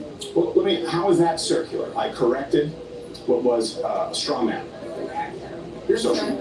It's a logical fallacy, a straw man. You built up an argument that I didn't make. When I said, well, that's not the argument I made, you said it was circular logic. I said, no, I'm just clarifying that's not what I said. It's interesting. Is that fair? Well, I don't know, but it's Is it fair interesting. to argue against the point or to present a case against the point that I actually made rather than one who's prepared to make a case against? I never said that. Unfortunately, I think I am done. I think so. It is very hard to have a productive conversation with you I can when imagine. you continue to interrupt me and speak over me, and then say that, well, I'm moving the goalpost, and then given no time to maybe have a rebuttal to that. Take all the time you want. No, I'm saying I came here with the intention of actually having a productive conversation. Sure. I just wanted to know who you were and what you thought, because that's what we do in social work. Yeah. We want to understand who you are as a person and what you think about the topic that is most concerning to you. So then shouldn't you listen when I say what I think of the topic, as opposed to making up something I didn't? Hold on. And then I'll give you the floor. Actually. Hold on, and then I'll give you the floor. I know you constantly say, but we can set a timer and see who's interrupting who. Shouldn't you address the point if you're asking my opinion and I express it, and not misrepresent it? It's just very interesting that whenever I get going on a particular topic, you continue to dominate the conversation. I said, this is your show and there are cameras who are here for you. I get that. But I wanted to have a productive conversation, and it seems like that Oh my god. you're not actually here for that. May I speak? No, thank you. So So you're going to thank address you. a single point. No thank I appreciate you. A giving single me your point that time. I've asked, not one. I You've wanted obviously- to understand who you are as a person. Okay, well, this will help you And I don't understand. think, no, you, not whatever you believe about this, because that's what we do in social work. I still don't know what it is that you do. Tell me what it is that you do. In social work. Yes. So social work, by definition, we try to work with the person and understand where they are coming from, how they have formed that opinion, Mhm. and then how we can either agree, disagree, reach commonality. So that's why I was asking you questions about your wife and why you called her your lady and how that was a little possessive, and That's why I got a little offended, because you were interrupting me before I could finish articulating my thought process. I was trying to understand who you are and where you're coming from where you're coming from with this argument. That way we could have a productive conversation. But when you continue to throw stats and you have a very circular argument, it's very hard to understand who you are as a person and achieve a productive conversation. I can have a conversation with you, but I don't have to agree with you. Of course. But it seems very disrespectful when you continue dominating the conversation, and I don't get a chance to do what I came here to do. Okay. May I present a suggestion? When you say listening to people and finding out where they're coming from, perhaps when you ask questions, listening to the answers, and taking an interest in the reasoning, the rationale, the logic behind it, and not misrepresenting what they say, that would help. That would serve you better as a social worker. Because I don't think you've listened to all of it. Well, what I mean is if you ask me my opinion, and then I answer, and you go, that's interesting, that sounds possessive, or that sounds... Well, yes, I think that to the ordinary person, identifying your lady as my lady would sound possessive, but maybe that's a norm that I'm not accustomed to. Sure, I'm sure you're not. But is that relevant to the point in the answer? Because you interrupted. You interrupted to say that offends me rather than listening. So do you not listen to people who come in and seek your social work the same way? No, I promise I do. Just not here. I came here to have a productive conversation, and usually when I encounter someone in my field, they're also looking to have a productive conversation. But the way that you throw in the little tidbits that are demeaning, the way you have very circular arguments with best stats, that's what makes me a little apprehensive to continue speaking with you. I'm just trying to understand, is the tidbit that was demeaning the phrase "my lady"? No, it's the little side comments that you sneak in when you're having conversations like this. You're very sassy individual. Like what? I said "my lady," you said that was offensive. What else? Well, when I said that maybe that's a cultural norm that I'm not accustomed to, you said, well, I wouldn't expect you to. And then when we were talking about countries having borders, I said that yes, I understand that countries have borders. And you said, well, I hope you would. No, that's actually not what I said. We can rewind it.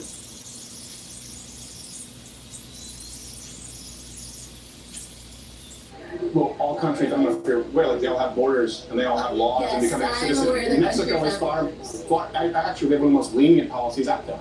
Well, Interpret it. I think you paraphrase a lot. Interesting. What do you think of? Because you've done it a lot. Okay. Yeah. Do you not care to elaborate further? It seems like you enjoy hearing yourself talk. Well, see, this is what you say you enjoy. Would you like me to speak, or will you then accuse me of dominating the conversation? I think you paraphrase a lot, and I think you strawman a lot, and I don't think you've answered a single question. I don't think you presented your opinion on the issue at hand. I think you presented a lot of offenses based on some things that I've said and some things that I haven't. I think you paraphrase yourself into convincing yourself so that you have a valid position. And I don't think you do. So I'm saying that I don't think that anyone should be deported, and you say that I haven't answered any questions. You asked me. That is one, and I appreciate you answering that. Would you like to re-ask the other? And maybe I can provide further clarity. Well, because what you actually, I think I am done. I tried to leave earlier. I do appreciate talking with you. I just wish that we could have a productive conversation. Yeah, I do as well. I hope that you have a wonderful day. Thank you. You too, Savannah. Appreciate it. No. No, thank you. Listening helps, Savannah. I did. And I think back. And thank you, Savannah. Speaking of the Picture of Health, like I told you, we are supported by viewers like you, but the only other company that I've ever launched and the only other product I've ever created is now available at foundationdaily.com. Foundation is a complete multivitamin plus 2 clinically proven ingredients at their clinically proven doses to help with pain, inflammation, heart, and brain health. I can't tell you how many supplement companies have approached me, to be sponsors to the show, and invariably it's usually some scam or something you don't need, proprietary blend. This is designed really to be the anti-supplement company supplement. And just like Change My Mind, where we provide all references, Foundation provides certificates of analysis so you know that what is on the label is exactly what is in the bottle. This is exactly what I've been taking for years individually, but purchasing them separately from companies with verified dosages would cost you around $150 a month. If you subscribe at foundationdaily.com, you'll get 40% off for life. Look, I'm not going to promise you a panacea for all that ails you if you eat a perfect diet, if you have great cholesterol, blood pressure, etc. You probably don't need it. But if you want to cover your nutritional bases, close some gaps, or your joints, heart, or brain could use a little extra help, but you're tired of being scammed by supplement companies out there, that is who Foundation is for. Go to foundationdaily.com and check out the research that we also make available on the site. Speaking of research, here's an Asian. Meet Andy. Andy, do you mind scooching in just so I can hold the microphone to you? A little bit closer. You can angle forward if you want. I know you probably don't want to be touching my knees. Today, it's to deport all illegals. Let me just, can't put it all on a sign. I absolutely think that it's paramount that we deport all illegal aliens in this country. I think it's a moral imperative. And I think we're at the point, too, where economically it's definitely an imperative. I support it wholesale. If you disagree, you're more than welcome to change my mind. I'm interested to see why you think it's important, like economically. So, a few different reasons. The primary one is that illegal aliens cost the taxpayer in this country anywhere from $150 billion on the low end to $450 billion a year. Taxpayers. Let's split it and call it $350 billion. That's a lot, and there's no reason for it because something that can be prevented. Also, are you like insinuating that they don't like pay tax and that's why they're costing the taxpayer money? Yeah, most don't. So if you look at the contribution, the offset of the 150 to 450 billion, it includes the 17% or so offset of those who pay taxes. 17% not who pay taxes, but that's about the offset it costs. So they cost far, far more than they actually benefit. So I've got like most like immigrants that come here illegally, right? They come here in search of legally or illegal? Illegal. Oh yeah. Like they come here in search of better opportunities, right? So like if you're coming here for like employment, then shouldn't they be forced to pay taxes by like the U.S. like revenue service or something? You would think so, because you and I would. Yeah. Let me ask you, why do you think that many of them don't? I honestly don't have an answer to that because I'm just assuming like if they're doing work, then I'm assuming that the IRS is just going to catch them. Like I don't think the IRS is letting anyone go without like paying like income tax and stuff. Oh sure, plenty. Oh, really? Yeah, plenty. And not only plenty, but let's assume that they were on the books and not being paid cash, right? Let's assume that they could be tracked because they have a social security number. And I think you're basing these presumptions on a lot of respectful talking points the left pushes out, hoping that you believe it. Most of them come here and pay taxes. That's actually just not true. But even if you were to take that into account, the amount of services and social benefits that they receive far exceed the portion of them who pay income taxes, but they can work off the books. They're incentivized to, the employers are incentivized to, and the entire Democratic Party has incentivized them to do so because, hey, it's pretty beneficial to have basically third world labor at third world wages. Yeah. So, with regards to that, like, how is their like negative, like your opinion of their negative contribution on like their American economy? Yeah. Like, it's going to cost the taxpayer. Yeah, it's going to cost them billions and billions of dollars to deport them. What's the difference? So, no, to give you an idea, deporting, so the average cost of deporting an illegal alien right now is estimated about $17,000. So if we deported, let's just say the 20 million who came in under Biden, give or take, right? No one knows the official number of how many are in the country. I've seen as low as 35, I've seen as high as 50 million. I assume it's somewhere around 30, 40 million. If we deported 20 million illegal aliens, that would cost us about 340 to 360 billion dollars. So we'd actually save money before the end of the year. Let's call it 1.5 years if we're using that low end estimate. They cost 150 to 450 billion dollars a year, and deporting 20 million right now would cost about 350 million. So it would be net savings. Does that make sense? Yeah, it makes sense. I just have a question. So, with your your estimates on like what illegal immigrants cost, like the American taxpayer. Yeah. Do you have like a citation for that? Like, yeah, all right here. Everything. Some of it comes from Cato, some of it comes from the Bureau of Labor. There's probably about 40 or so sources there, and I don't think a single one of them is right-leaning. Yeah, so Yeah, the left doesn't really even argue that anymore. They just say, what's the right thing to do is to give everyone an amnesty or a path to citizenship. To give you an idea, I don't know if you saw in Texas, they just checked to see how many illegal aliens use the emergency room services. In 1 month, the 1 month they tracked it, it was $120 million at one hospital. I don't know if you know this, but illegal aliens, they'll come in, they'll use the emergency room as primary care and never pay the bill. 120 million at one hospital in 1 month. Yeah, I know. That honestly blew my mind. And it also blew my mind that no one even thought to track it. So the more we track it, the more we actually kind of dig into the numbers, the worse it is. There's no net economic benefit. And let me ask you this, because I know you're talking about the economy and people looking for a better life. Let's assume that that's true. It's not true of all illegal aliens, by the way. And that's why we have the crime problems that we have in a lot of these cities, namely sanctuary cities. But don't you think that it's imperative that the United States government looks out for people who are already here first if they're looking for work? So 7.5 million Americans are looking for work. Why do we need to import people to do those jobs cheaper than Americans? And if you look at under the Biden administration, foreign-born workers, jobs, when they say job increases, it was about 3 million new jobs for people who weren't from the United States. Americans lost about 1.5 million jobs if they were born here. The first few months of Donald Trump's presidency, now it's about 1.5 million native-born working jobs gained and 1 million foreign-born working jobs lost.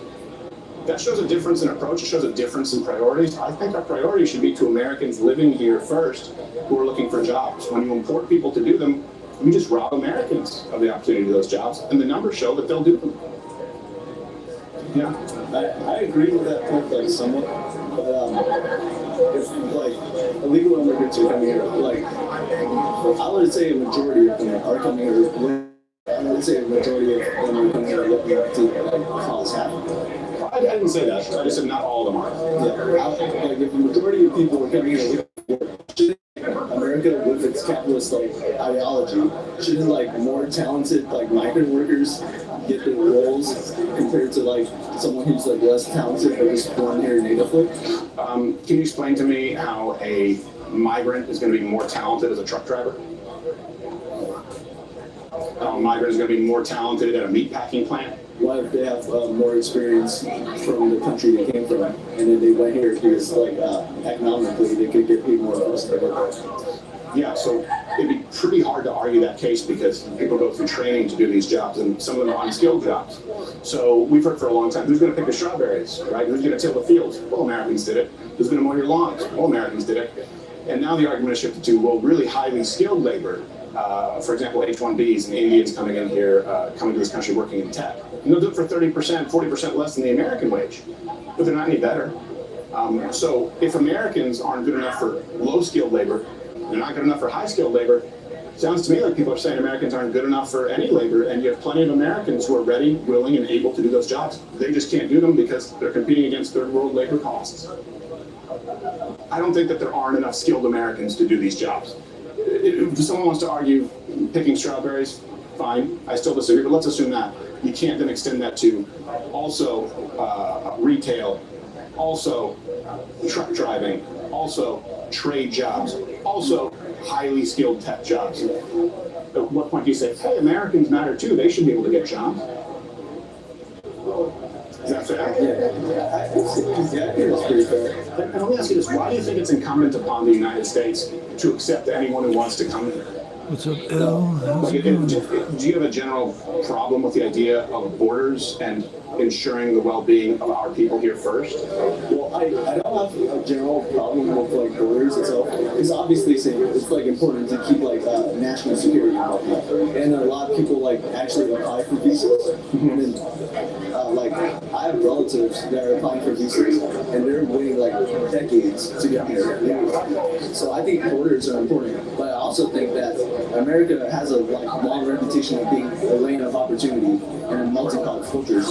So I feel like if an illegal immigrant comes here searching for asylum, searching for work, searching for more opportunity, America has a duty to like let them in. What do?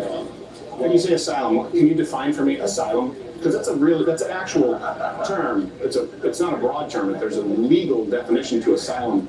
It's not someone seeking a better wage. It's someone fleeing a persecuted government. That's not most of these people.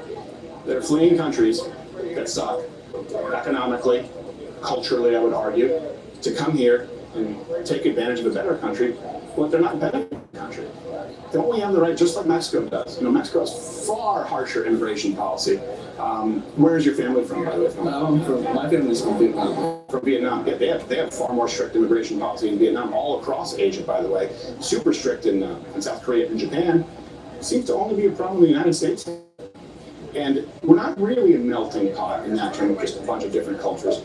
Americans are, just to give you a perspective, first off, your parents are probably waiting for a very long time because our immigration system is broken, largely because of the mass illegal immigration. But Americans are footing the bill they're paying to be made to feel like strangers in their own hometown. The United States has a national language. Thank God we have one now. We didn't before. The United States has a culture.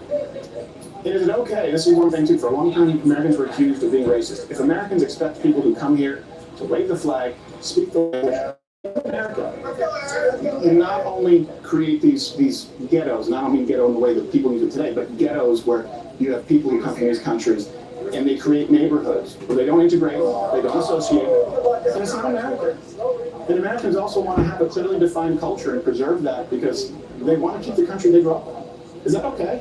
I believe that's okay, but like I would argue that American culture is like ever changing. Like it's not like our culture like 200 years ago is the same as our culture today. Especially with like I grew up with public schools, right? So I'm sorry. Me too. Yeah. Well, like I think that the influx of immigrants like throughout time. And right now, where certain like ethnic groups are actually going to like be a majority of the American population, I feel like just blending all those like cultures together and like having like public forums like school like that's beneficial and that changes like American culture. So how is it beneficial? Because you say it's ever changing. Well, you can say that technologically, right, for any culture. Oh, sorry, I got a mosquito on that. I mean that's every culture if you're talking about like technology, stuff like that. But let me ask you this. What part of American culture is not changing or shouldn't be ever changing? What should be the constant? What is American culture? Because that's the conversation we're having right now. And you say, you know, those demographics are going to change, and that is true. You have the Democratic Party putting Americans out of work, and discouraging, for example, birth rates under this climate alarmism, and importing in record numbers third world labor where America would look like these other countries. What is, by your estimation, or what should not be ever changing to preserve American culture? Well, what I think American culture is I feel patriotism is a big part of it, and also just like the self-working man, right? Like you're pulling yourself up by the bootstraps. Self-determination. Yeah, self-determination.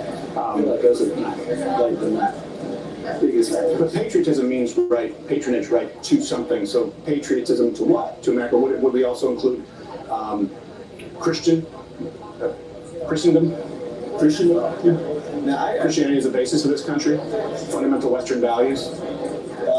I like America was founded on the basis of Christianity, but I feel like that isn't one of my biggest No, I'm just saying that's a part of American culture. Just like in a lot of Asian cultures, and you could obviously have Buddhism, Taoism.